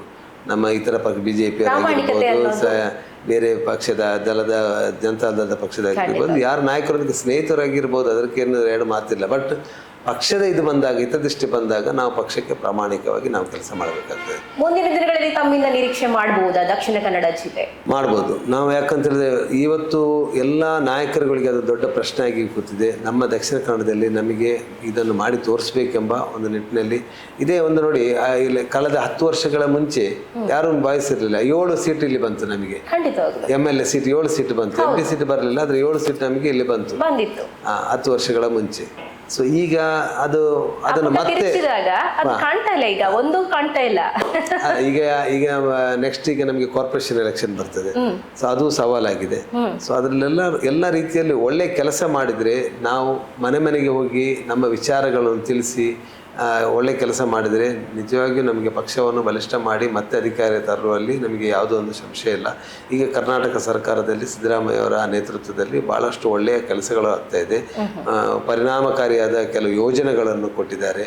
ಅದು ಭಾಳಷ್ಟು ಈಗ ನಮ್ಮ ಹೆಂಗಸರಿಗೆ ಆಗಿರ್ಬೋದು, ಮುಖ್ಯವಾಗಿ ಬಸ್ಸಿನ ಟಿಕೆಟ್ನ ಫ್ರೀ ಇದೆ ಯೋಜನೆ ಆಗಿರ್ಬೋದು, ಅಕ್ಕಿ ಯೋಜನೆ ಆಗಿರ್ಬೋದು, ಇಂಥ ಭಾಳಷ್ಟು ತಿಂಗಳಿಗೆ 2,000 ರೂಪಾಯಿ ಕೊಡುವಂಥ ಯೋಜನೆ ಆಗಿರ್ಬೋದು, ಇದೆಲ್ಲರಿಗೂ ತೆಳಮಟ್ಟದ ಜನರಿಗೆ ಭಾಳಷ್ಟು ಉಪಕಾರ ಆಗಿದೆ ಇದರಲ್ಲಿ. ಸೊ ಅಂಥ ಯೋಜನೆಗಳು ಕೊಟ್ಟಾಗ ಕೆಲವೊಂದು ಅಭಿವೃದ್ಧಿಗೆ ತೊಡಕು ಬರೋದು ಸಹಜ. ಅಂದರೆ ಅದಕ್ಕೆ ಭಾಳಷ್ಟು ದುಡ್ಡು ಅದಕ್ಕೆ ವಿನಿಯೋಗ ಇಡಬೇಕಾಗ್ತದೆ. ಸೊ ಅಂಥ ಒಂದು ಉತ್ತಮ ಕೆಲಸ ಮಾಡ್ತಾ ಇರುವಾಗ ಮುಂದಿನ ದಿನಗಳಲ್ಲಿ ಇನ್ನಷ್ಟು ಬಲಿಷ್ಠ ಆಗುವ ಎಲ್ಲ ಲಕ್ಷಣಗಳು ಕಾಣ್ತಾ ಇದೆ. ಒಂದು ಸಿದ್ದರಾಮಯ್ಯ ಅವರು ಭಾಳ ಒಂದು ನಮಗೆಲ್ಲರಿಗೂ ಗೊತ್ತಿದ್ದ ಹಾಗೆ ಒಂದು ಬಲಿಷ್ಠವಾದ ವ್ಯಕ್ತಿ ಮತ್ತು ಉತ್ತಮ ಒಂದು ಮುಖ್ಯಮಂತ್ರಿಯಾಗಿ ಅವರು ತೋರಿಸಿಕೊಟ್ಟಿದ್ದಾರೆ. ಭಾಳಷ್ಟು ವರ್ಷಗಳಿಂದ ರಾಜಕಾರಣದಲ್ಲಿದ್ದು ಎಲ್ಲ ರೀತಿಯ ಹುದ್ದೆಗಳನ್ನು ನಿಭಾಯಿಸಿಕೊಂಡು ಈಗ ಮುಖ್ಯಮಂತ್ರಿ 2ನೇ ಬಾರಿ ಮುಖ್ಯಮಂತ್ರಿಯಾಗಿ ಉತ್ತಮ ಕೆಲಸವನ್ನು ಮಾಡ್ತಾ ಇದ್ದಾರೆ. ಅದೇ ರೀತಿ ಉಪಮುಖ್ಯಮಂತ್ರಿಯಾದ DK ಶಿವಕುಮಾರ್ ಅವರು ಅವರು ಭಾಳ ಅನುಭವ ಇದ್ದಂಥ ವ್ಯಕ್ತಿ, ಒಂದು ಛಲ ಇದ್ದಂಥ ವ್ಯಕ್ತಿ. ಪಕ್ಷದವನ್ನು ಕಟ್ಟುವಲ್ಲಿ ಅವರು ಭಾಳಷ್ಟು ಒಂದು ಉತ್ತಮ ರೀತಿಯಲ್ಲಿ ಒಂದು ಲೀಡರ್ಶಿಪ್ ತಗೊಂಡಂಥ ಒಬ್ಬ ವ್ಯಕ್ತಿ. ಅವರು ಚಾಲೆಂಜನ್ನು ಯಾವತ್ತೂ ಸ್ವೀಕರಿಸುವಂಥ ವ್ಯಕ್ತಿ. ಆ ಚಾಲೆಂಜನ್ನು ಅವರಂಥ ಒಂದು ಲೀಡರ್ ಇದ್ದರೆ ನಮಗೆ ಯಾವತ್ತೂ ಮುಂದೆ ಹೋಗಿ ಕೆಲಸ ಮಾಡಲಿಕ್ಕೆ ನಮಗೆ ಯಾವತ್ತೂ ಧೈರ್ಯ ಬರ್ತದೆ. ಸೊ ಅದೆಲ್ಲ ಇರುವಾಗ ಅದೇ ರೀತಿ ನಮ್ಮ ದಕ್ಷಿಣ ಕನ್ನಡದಲ್ಲಿ ಯು ಟಿ ಖಾದರ್ ಇದ್ದಾರೆ, ಅದೇ ರೀತಿ ಹಿರಿಯರಾದ ರಮನಾಥ್ ರೈ ಅವರಿದ್ದಾರೆ, ಮತ್ತು ಭಾಳಷ್ಟು ಪದ್ಮರಾಜ್ ಅವರು ಮೊನ್ನೆ ಓಟಿಗೆ ನಿಂತವರು, MP ಓಟಿಗೆ ನಿಂತವರು. ಅವರು ಒಳ್ಳೆಯ ವ್ಯಕ್ತಿ, ಒಳ್ಳೆಯ ನಾಯಕರಾಗಲಿಕ್ಕೆ ಭಾಳಷ್ಟು ಸಾಧ್ಯತೆಗಳಿದೆ. ನಮ್ಮ ದಕ್ಷಿಣ ಕನ್ನಡದ ಅಧ್ಯಕ್ಷರಾದ ಹರೀಶ್ ಕುಮಾರ್ ಅವರಿದ್ದಾರೆ, ಲೋಬೋ ಅವರಿದ್ದಾರೆ, ಐವನ್ ಡಿಸೋಜ ಅವರಿದ್ದಾರೆ, ಮೈನಾರಿಟಿಯಲ್ಲಿ ಒಬ್ಬ ಉತ್ತಮ ವ್ಯಕ್ತಿ. ಮತ್ತು ಈಗ ನಮ್ಮ ಯು ಟಿ ಖಾದರ್ಗೆ ಸ್ಪೀಕರ್ ಸ್ಥಾನ ಸಿಕ್ಕಿದೆ. ಅದು ನಮಗೆಲ್ಲರಿಗೂ ಒಳ್ಳೆ ಒಂದು ಹೆಮ್ಮೆಯ ವಿಚಾರ. ದಕ್ಷಿಣ ಕನ್ನಡದಲ್ಲಿ ಅದೊಂದು ಮೈನಾರಿಟಿ, ಒಂದು ಬೇರಿಗೆ ಒಂದು ಸಿಕ್ಕುವುದು ಅಂತ ಹೇಳಿದ್ರೆ ಅದು ಸಣ್ಣ ವಿಚಾರ ಅಲ್ಲ, ದೊಡ್ಡ. ಈಗ ಒಂದು ಸ್ಟೇಟ್ ಲೀಡರ್ ಆಗಿ ಅವ್ರು ಹೊರಹೊಮ್ಮಿದ್ದಾರೆ. ಅವ್ರಿಗೆ ಈಗ ದಕ್ಷಿಣ ಕನ್ನಡದಲ್ಲಿ ಏನಾಗಬೇಕಿದ್ರು ಅವರ ಒಂದು ಇದಿಲ್ಲದೆ ಏನೂ ಇಲ್ಲಿ ನಡೆಯುವುದಿಲ್ಲ. ಸೊ ಅಷ್ಟೊಂದು ಒಂದು ಪ್ರಭಾವವನ್ನು ಇಟ್ಕೊಂಡು ಉತ್ತಮ ಒಂದು ಕೆಲಸ ಮಾಡ್ತಾ ಇದ್ದಾರೆ. ಸೊ ಅದೆಲ್ಲ ನಮಗೊಂದು ಪ್ರೇರಣೆ. ಅದೆಲ್ಲ ನೋಡೋ ಮುಂದಿನ ದಿನಗಳಲ್ಲಿ ಅವರೆಲ್ಲ ಲೀಡರ್ಶಿಪ್ಪಲ್ಲಿ ನಮಗೆ ಇಲ್ಲಿ ಒಂದು ಉತ್ತಮ ಒಂದು ಪಕ್ಷ ಇಲ್ಲಿ ಕಟ್ಟಿ ಒಂದು 8 ಸ್ಥಾನ ನಮಗೆ ಸಿಕ್ಕುವಲ್ಲಿ ಯಶಸ್ವಿಯಾಗುವಂತೇಳಿ ನನಗೆ ಆಸೆ ಇದೆ. ಮತ್ತೆ ಕಾಂಗ್ರೆಸ್ ಆ ಒಂದು ಮುನ್ನಡೆತಕ್ಕೆ ಬರುತ್ತೆ ಅನ್ನೋದು ನಿಮ್ಮ ಇದರಲ್ಲಿ. ಓಕೆ, ಒಳ್ಳೆದಾಗ್ಲಿ ಅಂತ ನಮ್ಮ ಒಂದು ಹಾರೈಕೆ. ಕೊನೆಯದಾಗಿ ಹೇಳೋದಾದ್ರೆ ಧಾರ್ಮಿಕವಾಗಿ ಕೂಡ ಬಹಳಷ್ಟು ನಿಮ್ಮ ಒಂದು ಕೊಡುಗೆ ಇದೆ, ಸಾಮಾಜಿಕವಾಗಿ ಕೂಡ ಸಾಕಷ್ಟು ವಿಚಾರಗಳನ್ನು ಇಟ್ಟುಕೊಂಡು ಅದನ್ನ ನಿರೀಕ್ಷೆಗೆ ಮೀರಿ ನೀವು ಮಾಡಿದ್ದೀರಾ. ಇದೀಗ ಹೊಸದಾಗಿ ಏನಂದ್ರೆ ರಾಜಕೀಯಕ್ಕೂ ಕೂಡ ಅಂದ್ರೆ ನೀವು ಆ ಒಂದು ವ್ಯಕ್ತಿತ್ವವನ್ನು ಇಟ್ಟುಕೊಂಡಿದ್ರು ಕೂಡ ಈಗ ಮುಂದಾಳತ್ವವನ್ನು ವಹಿಸ್ಕೊಳ್ತಾ ಇದ್ದೀರಾ. ಸೊ ಈ ಎಲ್ಲ ವಿಚಾರಗಳನ್ನ ಇಟ್ಟುಕೊಂಡಾಗ ಮುಸ್ಲಿಂ ಸಮುದಾಯದ ಬಗ್ಗೆ ಆರೋಗ್ಯ, ಶಿಕ್ಷಣ ಆಗಿರ್ಬೋದು, ಅಭಿವೃದ್ಧಿ ಆಗಿರ್ಬೋದು, ಈ ಎಲ್ಲ ಚಿಂತನೆಗಳ ಬಗ್ಗೆ ಒಟ್ಟು ನಿಮ್ಮ ಒಂದು ವಿಚಾರಧಾರೆ ಹೇಗಿದೆ? ನಮಗೆ ನಮ್ಮ ಕಮ್ಯುನಿಟಿಗೆ ಖಾಲಿ ಮಸೀದಿ ಅಥವಾ ಮದ್ರಸಾ ಸೀಮಿತ ಆಗಿರಬಾರ್ದು. ನಮಗೆ ಸರ್ಕಾರದಿಂದ ಮುಖ್ಯವಾಗಿ ನಮಗೆ ಆರೋಗ್ಯ, ಶಿಕ್ಷಣ ಮತ್ತು ನಮ್ಮ ಸೆಲ್ಫ್ ರೆಸ್ಪೆಕ್ಟ್, ಇದು 3 ನಮಗೆ ಭಾಳ ಅಗತ್ಯ. ಇದು 3 ಇಲ್ಲದಿದ್ದರೆ ನಮಗೆ ಜೀವನ ಮಾಡಿ ಏನೂ ಪ್ರಯೋಜನ ಇಲ್ಲ. ಒಬ್ಬನಿಗೆ ಸೆಲ್ಫ್ ರೆಸ್ಪೆಕ್ಟ್ ಇಲ್ಲದಿದ್ದರೆ ನಮ್ಮ ಸಮಾಜದಲ್ಲಿ ಅವನಿಗೆ ಆದಂಥ ಅವನ ರೆಸ್ಪೆಕ್ಟ್ ಸಿಗದಿದ್ದರೆ ಮತ್ತು ಅವನಿಗೆ ಇಲ್ಲಿ ಜೀವಿಸಿ ಏನು ಪ್ರಯೋಜನ ಇಲ್ಲ. ಸೊ ಅದು ಭಾಳ ಮುಖ್ಯವಾದದ್ದು. ಅದು ನಮ್ಮ ಸರ್ಕಾರ ನಮಗೆ ಕೊಡುವಂಥದ್ದು ದೊಡ್ಡ ಒಂದು ಇದಾಗಿದೆ. ಅದೇ ರೀತಿ ನಮಗೆ ಶಿಕ್ಷಣ, ನಮ್ಮ ಮಕ್ಕಳಿಗೆ ಶಿಕ್ಷಣ ಸಿಗೋದು. ಶಿಕ್ಷಣದಿಂದಾಗಿ ನಮ್ಮ ಸಮುದಾಯ ಎಷ್ಟರ ತನಕ ಹಿಂದೆ ಬಿದ್ದಿದ್ದು ನಮ್ಮ ಶಿಕ್ಷಣದಿಂದಾಗಿ. ಈಗ ಭಾಳಷ್ಟು ಕಡೆಯಲ್ಲಿ ನಮ್ಮ ಜಮಾತಿನಲ್ಲಿ ಆ ಸ್ಕೂಲ್ಗಳನ್ನು ಮಾಡ್ತಾಯಿದ್ದಾರೆ, ಕಾಲೇಜ್ಗಳನ್ನು ಮಾಡ್ತಾಯಿದ್ದಾರೆ. ನಮ್ಮ ಮುಸಲ್ಮಾನರನ್ನ ಭಾಳಷ್ಟು ಯೂನಿವರ್ಸಿಟಿಗಳಿದೆ, ಏನಪ್ಪ ಆಗಿರ್ಬೋದು, ಕಣಚೂರ್ನವ್ರದ್ದಾಗಿರ್ಬೋದು, ಭಾಳಷ್ಟು ಯೂನಿವರ್ಸಿಟಿಗಳಿದೆ. ಸೊ ಈಗಿರುವಾಗ ಶಿಕ್ಷಣ ನಮ್ಮ ಮಕ್ಕಳಿಗೆ ಕೊಟ್ಟು ಉನ್ನತ ಶಿಕ್ಷಣ ಕೊಡುವುದು ಅದು ಭಾಳ ಅಗತ್ಯ. ಮತ್ತು ಅದರೊಂದಿಗೆ ಅವರನ್ನು ಗೌರ್ಮೆಂಟ್ ಎಂಪ್ಲಾಯೀಸ್ ಆಗಿ ಮಾಡೋದು, IAS, IAS, IPS ಆಫೀಸರ್ನಾಗಿ ಮಾಡುವಂಥದ್ದು ಇದು ಭಾಳ ಅಗತ್ಯ. ಆಗ ಕಮ್ಯುನಿಟಿಗೆ ನಮಗೆ ಅದರಲ್ಲಿ ಹೆಲ್ಪ್ ಆಗ್ತದೆ ಮತ್ತು ಒಳ್ಳೆಯ ಚಿಂತಕರು ಸಿಗ್ತಾರೆ ನಮಗೆ ಅದರಲ್ಲಿ. ಸೊ ಆಗಿರುವಾಗ ನಮಗೆ ಶಿಕ್ಷಣ ಭಾಳ ಅಗತ್ಯ. ಮತ್ತು ಅದೇ ರೀತಿ ಆರೋಗ್ಯ ಕ್ಷೇತ್ರದಲ್ಲಿ ನಮಗೆ ಎಲ್ಲ ರೀತಿಯಲ್ಲಿ ನಮಗೆ ಸವಲತ್ತನ್ನು ಈಗ ನಮಗೆ ಸರ್ಕಾರದ ಸಿಗ್ತಾ ಇದೆ, ಇಲ್ಲ ಅಂತಿಲ್ಲ. ಇನ್ನಷ್ಟು ಒಳ್ಳೆಯ ರೀತಿಯಲ್ಲಿ ನಮಗೆ ಆರೋಗ್ಯ ಹಾಸ್ಪಿಟಲ್ಸ್ಗಳು ಇದೆಲ್ಲ ಬಂದರೆ ನಮಗೆ ಸುಧಾರಣೆ ಆಗಲಿಕ್ಕೆ ಭಾಳ ಅವಕಾಶಗಳುಂಟು. ಮತ್ತು ಧಾರ್ಮಿಕವಾಗಿ ಹೇಳೋದಾದರೆ ಧಾರ್ಮಿಕವಾಗಿ ನಾವಿಲ್ಲಿ ಭಾಳ ಬಲಿಷ್ಠವಾಗಿದ್ದೇವೆ, ಅದರಲ್ಲಿ 2 ಮಾತಿಲ್ಲ. ನಮ್ಮ ಗುರುಗಳ ನಮಗೆ ಆಗಾಗ ನಮಗೆ ಯಾವ ರೀತಿಯಲ್ಲಿ ನಾವಿರಬೇಕು ನಮ್ಮ ಮಾರ್ಗದರ್ಶನ ಕೊಡ್ತಾ ಇದ್ದಾರೆ, ಆ ರೀತಿಯಲ್ಲಿ ನಾವು ಹೋಗ್ತಾ ಇದ್ದೇವೆ. ಕೆಲವೊಂದು ವಿಭಾಗ ಇದೆ ನಮಗೆ ಒಂದು ಬೇಸರ ಸಂಗತಿ ಏನಂತ ಹೇಳಿದ್ರೆ ಕೆಲವೊಂದು ಯುವಕರು ಈಗ ಡ್ರಗ್ಗಿಗೆ ಅಡಿಕ್ಟ್ ಆಗಿ ಭಾಳ ಒಂದು ತೊಂದರೆಗಳಾಗಿ ಒಳಗೆ ಪಡ್ತಾ ಇದ್ದಾರೆ.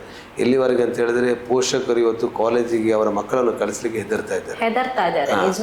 ಸೊ ಯಾವಾಗ ನಮ್ಮ ಮಕ್ಕಳು ಇದಕ್ಕೆ ದುಶ್ಚಟಕ್ಕೆ ಬೀಳ್ತಾರೋ ಏನು ಅಂತ ಯಾರಿಗೂ ಗೊತ್ತಿರೋದಿಲ್ಲ, ಮತ್ತು ಅದು ಗೊತ್ತೂ ಆಗೋದಿಲ್ಲ, ಅವರು ಆ ದುಶ್ಚಟಕ್ಕೆ ಬಿದ್ದಿದ್ದಾರೆ ಇಲ್ವಾ ಅಂತೇಳಿ ಗೊತ್ತಾಗೋದಿಲ್ಲ. ಸೊ ಅಂಥ ಒಂದು ಪರಿಸ್ಥಿತಿಯಲ್ಲಿ ಈ ಕಮ್ಯುನಿಟಿ ಇವತ್ತು ಹೋಗ್ತಾ ಇದೆ. ಸೊ ನಿನ್ನೆ ತಾನೇ ನಾವು ಕಮಿಷನರ್ ಹೋಗಿ ಅವರಿಗೆ ಅಭಿನಂದನೆ ಸಲ್ಲಿಸಿ ಬಂದಿದೆ. ಭಾಳಷ್ಟು ದೊಡ್ಡ ಮಟ್ಟದ ಜಾಲವನ್ನು ಅವರು ಹಿಡಿದಿದ್ದಾರೆ, 75 ಕೋಟಿ ಜಾಲ ಮಟ್ಟ. ಸೊ ಅದು ಹೊರಗೆ ಬರ್ತಿದ್ರೆ ಭಾಳಷ್ಟು ಹುಡುಗರಿಗೆ ಅದು ಸೇವನೆ ಮಾಡಿ ಅದರಿಂದ ತೊಂದರೆಗಳಾಗ್ತಾಯಿತ್ತು. ಸೊ ಅದರಿಂದ ಇದನ್ನು ಹೋಗಲಾಡಿಸುವುದು ಭಾಳ ಒಂದು ನಮಗೆ ಚಾಲೆಂಜ್ ಆಗಿದೆ. ನಮ್ಮ ಸಮುದಾಯದಲ್ಲೂ ಭಾಳಷ್ಟು ಹುಡುಗರು ಅದಕ್ಕೆ ಬಲಿಯಾಗಿದ್ದಾರೆ, ತುತ್ತಾಗಿದ್ದಾರೆ. ಅದು ನಮ್ಮ ಪೋಷಕರಿಗೆ ಭಾಳಷ್ಟು ಅದು ಒಂದು ದೊಡ್ಡ ಮಟ್ಟದ ಒಂದು ಸವಾಲಾಗಿದೆ. ಸೊ ಅದನ್ನು ಈಗ ನಾವು ಯಾವ ರೀತಿಯಲ್ಲಿ ಅದನ್ನು ಎಲ್ಲ ನಮ್ಮ ಜಮಾತ್ ಮಟ್ಟದಲ್ಲಿ ಅದರ ಬಗ್ಗೆ ಕ್ಲಾಸ್ ತಗೊಂಡು ಅವರಿಗೆ ಒಂದು ಉತ್ತಮ ರೀತಿಯಲ್ಲಿ ಮಕ್ಕಳನ್ನು ಬೆಳೆಸುವಂಥ ನಿಟ್ಟಿನಲ್ಲಿ ಕೆಲಸ ಮಾಡಬೇಕಂತೇಳಿ ಚಿಂತಕರು ಆಲೋಚನೆ ಮಾಡ್ತಾ ಇದ್ದಾರೆ. ಸೊ ವೀಕ್ಷಕರೇ, BA Abdul Nasir lucky star. ನಾನು ಆಗ್ಲೇ ಹೇಳಿದೆ ನಮ್ಮ ಜೊತೆ ಲಕ್ಕಿ ಸ್ಟಾರ್. ನನಗೂ ಇವತ್ತು ತುಂಬಾ ಲಕ್ಕಿ ವಿಷಯಗಳನ್ನ ತಿಳ್ಕೊಳ್ಳೋಕೆ ಇದೆ. ನಾನು ಒಬ್ಳು ಲಕ್ಕಿ ಆಗ್ಬೇಕು ಅಂತ ಹೇಳಿ ಇಷ್ಟಪಡ್ತಿದ್ದೆ. ಆ ಒಂದು ವಿಚಾರಧಾರಿಯಲ್ಲಿ ಸಾಕಷ್ಟು ವಿಷಯಗಳನ್ನ ನಾನು ತಿಳ್ಕೊಂಡೆ. ವೈಯಕ್ತಿಕವಾಗಿ ಆಗಿರ್ಬೋದು, ಅಥವಾ ಅವರ ಉದ್ಯಮ ರಂಗದ ಯಶಸ್ಸಾಗಿರ್ಬೋದು, ಸಾಮಾಜಿಕವಾಗಿರ್ಬೋದು, ಪ್ರಸ್ತುತ ರಾಜಕೀಯಕ್ಕೆ ಅವರು ಕಾಲಿಟ್ಟಂತಹ ವಿಷಯದ ಬಗ್ಗೆ ಕೂಡ ಬಹಳಷ್ಟು ವಿಚಾರಗಳನ್ನ, ಸವಾಲುಗಳನ್ನ, ಹೇಗಿದೆ ವಕ್ಫ್ ಬೋರ್ಡ್ ಮಸೂದೆಯಲ್ಲಿ ಇರುವಂತಹ ಅಂಶ ಆಗಿರ್ಬೋದು, ಅವ್ರು ಯಾಕೆ ವಿರೋಧಿಸ್ತಾರೆ ಎನ್ನುವಂತಹ ಅವರ ಸ್ವಂತಿಕೆಯ ಒಂದು ವಿಚಾರಧಾರೆಗಳನ್ನು ಕೂಡ ತಿಳಿಸಿದ್ರು. ಈ ಒಂದು ವಿಚಾರಕ್ಕೆ ಬರುವುದು ಒಂದು ಹಂತದಲ್ಲಿ ಆದ್ರೆ, ನಿಮ್ಮನ್ನ ಪ್ರಮುಖವಾಗಿ ನಾವು ಯಾಕೆ ಸಂದರ್ಶನ ಮಾಡಿದ್ವಿ, ಕೆಲವರ ವಿಚಾರ ವೀಕ್ಷಕರದಿರುತ್ತೆ. ಎಲ್ಲರನ್ನ ಮಾಡ್ತಾರಪ್ಪ, ಅದನ್ನು ಯಾಕೆಂದ್ರೆ ಹೇಳಿದ್ರೆ ಅವ್ರಿಗೆ ಏನೋ ಒಂದು ಬೆನಿಫಿಟ್ ಇದೆ, ಆ ತರ ಏನಾದ್ರು ಯೋಚನೆ ಮಾಡ್ತಾರೆ ಮಾಧ್ಯಮ ರಂಗದಲ್ಲಿ ಅಂತ ಹೇಳಿ. ಆದ್ರೆ ಅದಕ್ಕಿಂತ ಹೆಚ್ಚಾಗಿ ಪ್ರತಿಯೊಂದರಲ್ಲೂ ಒಳಿತಿದೆ, ಕೆಡುಕಿದೆ. ಒಬ್ಬ ಯಶಸ್ವಿ ಉದ್ಯಮಿ ಆಗ್ಬೇಕಾದ್ರೆ ನೀವು ಸಾಕಷ್ಟು ವರ್ಷಗಳನ್ನು ತೆಗೆದುಕೊಂಡಿದ್ದೀರಾ. ಇಂದಿನಿಂದ ನಾಳೆ ನೀವು ಬೆಳೆದಂತಹ ಉದ್ಯಮಿ ಅಲ್ಲ, ಅಥವಾ ವ್ಯಕ್ತಿತ್ವ ಅಲ್ಲ, ಒಬ್ಬ ವ್ಯಕ್ತಿಯೂ ಅಲ್ಲ. ಹಾಗಿರುವಾಗ ಸಾಕಷ್ಟು ಸವಾಲುಗಳನ್ನು ಎದುರಿಸುವಾಗ ಇತ್ತೀಚಿನ ದಿನಗಳಲ್ಲಿ ಯುವಕರ ಒಂದು ಮನಸ್ಥಿತಿ ಹೇಗಿದೆ ಅಂತ ಹೇಳಿದ್ರೆ, ಇವತ್ತು ನಾನಿದ್ದೀನಿ, ನಾಳೆ ನಾನು ದೊಡ್ಡವನಾಗಿರ್ಬೇಕು, ನಾನು ಹಣವಂತನಾಗಿರ್ಬೋದು, ಅಥವಾ ಉದ್ಯಮಿ ಆಗಿರ್ಬೋದು, ಅಥವಾ ಇನ್ನಿತರ ರಂಗದಲ್ಲೇ ನಾನು ಗುರುತಿಸ್ಕೊಳ್ಬೇಕು ಅನ್ನುವಂಥ ಹುಮ್ಮಸ್ಸು, ಆತುರತೆ ಜಾಸ್ತಿ ಇದೆ, ಕಾತುರತೆ ಜಾಸ್ತಿ ಇದೆ. ಆ ಹಿನ್ನೆಲೆಯಲ್ಲಿ ಅವರು ಹೋಗುವಂತ ದಾರಿ ಏನಿದೆ ನೋಡಿ, ಅದು ಸರಿಯಾದ ದಾರಿ ಹೋಗ್ತಾ ಇದೆ, ಹಾದಿ ತಪ್ಪುವಂತಹ ದಾರಿ ಬರ್ತಾ ಇದೆ ಯುವ ಜನಾಂಗ. ಈ ಒಂದು ನಿಟ್ಟಿನಲ್ಲಿ ತಾವು ನೀಡುವಂತಹ ಒಂದು ಏನು ಸಂದೇಶ ಇದೆ ಸರ್, ಅದು ಇಡೀ ಒಂದು ದೇಶಕ್ಕೆ ಮಾತ್ರ ಅಲ್ಲ, ಜಗತ್ತಿಗೂ ಕೂಡ ಮಾದರಿ ಅಂತ ಅನಿಸ್ಬೋದು. ಅದನ್ನ ನಾನು ನಿರೀಕ್ಷೆ ಮಾಡ್ತಿದ್ದೀನಿ. ಯುವ ಜನಾಂಗಕ್ಕೆ ನೀವೇನ್ ಹೇಳಲಿಕ್ಕೆ ಇಷ್ಟಪಡ್ತಾ ಇದ್ದೀರಾ ಅಂತ ಹೇಳಿ. ಇವತ್ತು ನಾವು ನೋಡ್ತಾ ಇರೋ ಸನ್ನಿವೇಶ ಏನಂತ ಹೇಳಿದ್ರೆ, ಜನರಿಗೆ ಫಾಸ್ಟ್ ಮನಿ, ವೇಗವಾಗಿ ದುಡ್ಡು ಆಗಬೇಕು ಅವರಿಗೆ. ಆ ವೇಗದ ದುಡ್ಡು ಯಾವತ್ತೂ ಸರಿದಾರಿಯಲ್ಲಿ ಇರೋದಿಲ್ಲ. ನೋಡಿ, ಯಾವುದೇ ಒಂದು ಸಂಸ್ಥೆ ಕಟ್ಟುವಾಗ ಅಥವಾ ಒಂದು ಬಿಸ್ನೆಸ್ ಮಾಡುವಾಗ ಒಂದು ಪ್ರಾಮಾಣಿಕತೆ ಭಾಳ ಅಗತ್ಯ ಇದೆ. ಮತ್ತು ಅದರಲ್ಲಿ ಶ್ರಮ ಪಡುವಂಥದ್ದು ಒಂದು ರೀತಿ ಏನಿದೆ, ಅದರಲ್ಲಿ ನಾವು ನಿಷ್ಠಾವಂತವಾಗಿ ನಾವು ಶ್ರಮ ಪಡಬೇಕು. ಮತ್ತು ಯಾರೊಂದಿಗೆ ನಾವು ಒಡನಾಟ ಇಟ್ಟಾಗ ಅವರಿಂದ ಪ್ರಾಮಾಣಿಕವಾಗಿ ನಾವು ಒಡನಾಟ ಇಟ್ಟು ನಮ್ಮ ಬಿಸ್ನೆಸ್ನ ಟೈಮ್ ಲಿಮಿಟ್ ಆಗಿರ್ಬೋದು, ನಾವು ಕೊಡುವಂಥ ದುಡ್ಡಿನ ಸಮಯ ಆಗಿರ್ಬೋದು, ಇದೆಲ್ಲ ಒಂದು ನಾವು ಹೇಳಿದ ಸಮಯದಲ್ಲಿ ಕೊಡುವಂಥದ್ದು, ಮತ್ತು ಒಳ್ಳೆಯ ರೀತಿಯಲ್ಲಿ ಅವರಿಗೆ, ಗ್ರಾಹಕರಿಗೆ ಒಳ್ಳೆಯ ರೀತಿಯಲ್ಲಿ ಅವರಿಗೆ ಸವಲತ್ತನ್ನು ಕೊಡುವಂಥದ್ದು, ಒಳ್ಳೆಯ ಉತ್ಪಾದನೆಯನ್ನು ಕೊಡುವಂಥದ್ದು, ಇವೆಲ್ಲವೂ ಬರ್ತದೆ. ಇದೆಲ್ಲ ಒಂದು ದಿವಸ 2 ದಿವಸದಲ್ಲಿ ಆಗುವಂಥದ್ದಲ್ಲ, ಅಥವಾ 1 ವರ್ಷದಲ್ಲಿ ಆಗುವಂಥ ಕೆಲಸಗಳಲ್ಲ. ಇದೆಲ್ಲ ಕೆಲವು ವರ್ಷಗಳಿಂದ ಮಾಡ್ತಾ ಬಂದರೆ ಮಾತ್ರ ಒಂದು ಯಶಸ್ವಿ ಸಿಗಲಿಕ್ಕೆ ಕಾರಣ ಆಗ್ತದೆ. ಇಲ್ಲ, ನನಗೆ ಇವತ್ತು ನಾನು ಬಿಸ್ನೆಸ್ ಮಾಡಿ ನನಗೆ 1 ತಿಂಗಳಲ್ಲಿ ನಾನು ದೊಡ್ಡ ಕಾರಲ್ಲಿ ಹೋಗಬೇಕು, ನಾನು ಅದು ಮನೆಯನ್ನು ಕಟ್ಟಬೇಕು, ದೊಡ್ಡ ಆಫೀಸನ್ನು ಕಟ್ಟಬೇಕು ಅಂತ ಹೇಳಿದರೆ ಅದು ಒಂದು ಕರೆಕ್ಟಾದ ಮಾರ್ಗದಲ್ಲಿ ಹೋದರೆ ಅದು ಸಾಧ್ಯವಿಲ್ಲ. ಇವತ್ತು ನಮ್ಮ ಈ ಡ್ರಗ್ಸ್ ಚಟ ಇದು ಯಾಕಾಗಿ ಬಂತು? ಕೆಲವರಿಗೆ ದುಡ್ಡು ಮಾಡುವುದು ಭಾಳ ಒಂದು ಈಸಿಯ ಒಂದು ಇದಾಗಿದೆ, ಈ ರೂಟ್ ಆಗಿದೆ ಅವರಿಗೆ. ಅದು ಎಲ್ಲಿಂದ ತಂದರು, ಇನ್ನೊಬ್ಬರಿಗೆ ಕೊಟ್ಟರು, ಅವರಿಗೆ ದುಡ್ಡು ಸಿಕ್ತು, ಅದರಿಂದ ಇವರು ಮಜಾ ಮಾಡಿದರು. ಯಾರ ಮನೆ ಹಾಳಾಗ್ತದೆ ಅಂತ ಅಲ್ಲಿ ಅವರು ನೋಡೋದಿಲ್ಲ. ಎಷ್ಟು ಜನರ ಮನೆ ಹಾಳಾಗ್ತಿದ್ರಿಂದ, ಎಷ್ಟು ಜನರ ತಾಯಿಗೆ ಮಕ್ಕಳು ಇರೋದಿಲ್ಲ. ಮಕ್ಕಳೇ ಇವತ್ತು ತಾಯಿಯನ್ನು ಕೊಲ್ಲುವಂಥ ಇಡೀ ಕುಟುಂಬವನ್ನು ಕೊಲ್ಲುವಂಥ ಒಂದು ಪರಿಸ್ಥಿತಿ ಇವತ್ತು ಬಂದಿದೆ. ಯಾಕಾಗಿ ಬಂದಿದೆ? ಈ ಚಟದಿಂದಾಗಿ ಬಂದಿದೆ. ಕೆಲವರಿಗೆ ಅವರಿಗೆ ಸೇವನೆ ಕೆಲವರು ಸೇವನೆ ಮಾಡಿ ಅದರಲ್ಲಿ 2-3 ಥರ ಜನರಿದ್ದಾರೆ. ಒಬ್ಬರು ಮಾರಾಟ ಮಾಡುವವರಿದ್ದಾರೆ, ಒಬ್ಬರು ಸೇವನೆ ಮಾಡ್ತಾರೆ ಮತ್ತು ಮಾರಾಟ ಮಾಡ್ತಾರೆ, ಇನ್ನೊಬ್ಬರು ಖಾಲಿ ಸೇವನೆಯನ್ನು ಮಾಡ್ತಾರೆ. ಈ ಸೇವನೆ ಮಾಡುವವರಿಗೆ ಮತ್ತೆ ದುಡ್ಡಿಲ್ಲದಿದ್ದರೆ ಮತ್ತೆ ಕದೀಲಿಕ್ಕೆ ಸ್ಟಾರ್ಟ್ ಮಾಡ್ತಾರೆ, ಮನೆಯಲ್ಲಿ ಕದೀಲಿಕ್ಕೆ ಸ್ಟಾರ್ಟ್ ಮಾಡ್ತಾರೆ, ಮನೆಯಲ್ಲಿ ಸಿಕ್ಕದಿದ್ದರೆ ಅವರಿಂದ ಜಗಳ ಮಾಡಿ ಅವರನ್ನು ತಗೊಳ್ಳಿಕ್ಕೆ ಸ್ಟಾರ್ಟ್ ಮಾಡ್ತಾರೆ. ಇಂಥವೆಲ್ಲವಾಗೋದು ನಮ್ಮ ಈ ಫಾಸ್ಟ್ ನಾವು ಗ್ರೋತ್ ನೋಡುವಾಗ. ಗ್ರೋತ್ ಯಾವತ್ತೂ ಬೇಕು. ನಮಗೆ ಒಂದು ದೂರದೃಷ್ಟಿ ಇರಬೇಕು, ನಮಗೊಂದು ವಿಷನ್ ಇರಬೇಕು, ನಾವು ಈ ರೀತಿ ಮಾಡಿದರೆ ಒಂದು ಪ್ಲ್ಯಾನ್ ಇರಬೇಕು. ಆ ಪ್ಲ್ಯಾನ್ ರೀತಿಯಲ್ಲಿ ಹೋದರೆ ನಾವು ಯಾವತ್ತೂ ಸಕ್ಸಸ್ ಆಗ್ತೇವೆ. ಮತ್ತು ನಾವು ನಿಷ್ಠಾವಂತರಾಗಿರಬೇಕು. ಜನರೊಂದಿಗೆ ಯಾವತ್ತು ಮೋಸದ ರೀತಿಯಲ್ಲಿ ನಾವು ವ್ಯಾಪಾರ ಅಥವಾ ನಮ್ಮ ಕೆಲಸಗಳನ್ನು ನಾವು ಮಾಡಬಾರ್ದು. ನಾವು ಯಾವತ್ತು ನಿಷ್ಠಾವಂತರಿದ್ದರೆ ನಮಗೆ 2 ಕಡೆಯಲ್ಲಿ, ಒಂದು ನಮ್ಮ ದೇವರಲ್ಲಿ ಸಹ ನಮಗೆ ಅದರ ಸಹಾಯ ಇರ್ತದೆ, ಮತ್ತು ಜನರ ಪ್ರೀತಿ ವಿಶ್ವಾಸವಿರ್ತದೆ, ಸಹಾಯ ಇರ್ತದೆ, ಮತ್ತು ಸಪೋರ್ಟು ಮಾಡ್ತಾರೆ ನಮಗೆ. ನಾವು ನಿಷ್ಠಾವಂತರಾಗಿದ್ದರೆ ನಮಗೆ ಕೆಲವು ಬಿಸ್ನೆಸ್ ಮ್ಯಾನ್ಗಳು ನಮಗೆ ಅದಕ್ಕೆ ಸಪೋರ್ಟ್ ಮಾಡ್ತಾರೆ. ನೀವು ಈಗ ನಮ್ಮ BCCI ಅಂತಿದೆ, Paris chamber of commerce and industries ಅಂತಾರೆ, ಅದರಲ್ಲಿ ನಾನೊಬ್ಬ ಮೆಂಬರ್ ಆಗಿದ್ದೇನೆ. ಸೊ ಅಲ್ಲಿ ಸಹ ನಾವು ನಮ್ಮ ಯುವಕರಿಗೆ ನಾವು ಸಪೋರ್ಟ್ ಮಾಡ್ತೇವೆ. ನೀವು ಬನ್ನಿ, ನಿಮಗೇನಾದರೂ ಬಿಸ್ನೆಸ್ ಮಾಡಲಿಕ್ಕಿದ್ರೆ ನಾವು ನಿಮಗೆ ಸಪೋರ್ಟ್ ಮಾಡ್ತೇವೆ ಅಂತೇಳಿ ಅವರಿಗೆಲ್ಲ ರೀತಿಯ ಸವಲತ್ತುಗಳು, ಮತ್ತು ಅವರಿಗೆ ಅದರ ಬೇಕಿದ್ರೆ ಅದರ ಇನ್ಫಾರ್ಮೇಷನ್ಸ್ಗಳು ಎಲ್ಲ ಕೊಡ್ತೇವೆ ನಾವು. ಸೊ ಅದೆಲ್ಲಿರುವಾಗ ನಾವು ಯಾವತ್ತೂ ನಮಗೆ ಗೋಲ್ ಇರಬೇಕು. ನಾವು ಇದರಲ್ಲಿ ಒಳ್ಳೆ ರೀತಿಯಲ್ಲಿ ಮಾಡಿ ಮುಂದಿನ ದಿನಗಳಲ್ಲಿ ಒಂದು ಎಂಪೈರನ್ನು ಕಟ್ಟಬೇಕು ಎಂಬ ಒಂದು ನಮ್ಮ ಗೋಲು ಮತ್ತು ವಿಷನ್ ಇರಬೇಕು. ಆ ವಿಷನ್ ಇದ್ದರೆ ನಮಗೆ ಯಾವತ್ತೂ ಮಾಡಲಿಕ್ಕೆ ಆಗ್ತದೆ. ಬಟ್ ಈ ಶಾರ್ಟ್ಕಟ್ಟಲ್ಲಿ ಹೋಗುವಂಥ ನೀವು ದಾರಿ ನೋಡಿದರೆ ಅದು ಕೆಲವು ದಿವಸಕ್ಕೆ ಮಾತ್ರ. ನಾಳೆ ನೀವು ಪೊಲೀಸರ ಕೈಯಲ್ಲಿ ಸಿಕ್ಕಾಕೊಳ್ತೀರಿ, ನಿಮ್ಮ ಮರ್ಯಾದೆಗಳು ಹೋಗ್ತವೆ, ಅಥವಾ ನೀವು ದುಡಿದಂಥ ದುಡ್ಡು ಅದು ನಿಮ್ಮ ಕೈಯಲ್ಲಿ ಇರೋದಿಲ್ಲ. ಯಾವುದಕ್ಕೊಂದು ಹಾಸ್ಪಿಟ್ಲಿಗೆ ಇನ್ನತ್ರ ಆಕ್ಸಿಡೆಂಟ್ ಆಗಿ ಇಂಥಕ್ಕೆಲ್ಲ ಹೋಗ್ತವೆ ಯಾವತ್ತು. ಅದು ನಾವು ನೋಡಿದಂತ ನಾನು ಇಷ್ಟು ವರ್ಷದಿಂದ ನೋಡ್ಕೊಂಡು ಬಂದಿದ್ದೇನೆ. ಯಾರು ಫಾಸ್ಟ್ ಮನಿ ಮಾಡ್ತಾರೆ, ಒಂದು ಸಲಕ್ಕೆ ಅವ್ರದ್ದು ಗಾಡಿ ಇರ್ತದೆ, ಎಲ್ಲವೂ ಇರ್ತದೆ. ಬಟ್ ಕೆಲವು ವರ್ಷಗಳು ಹೋದ ನಂತರ ಏನೂ ಇರುವುದಿಲ್ಲ.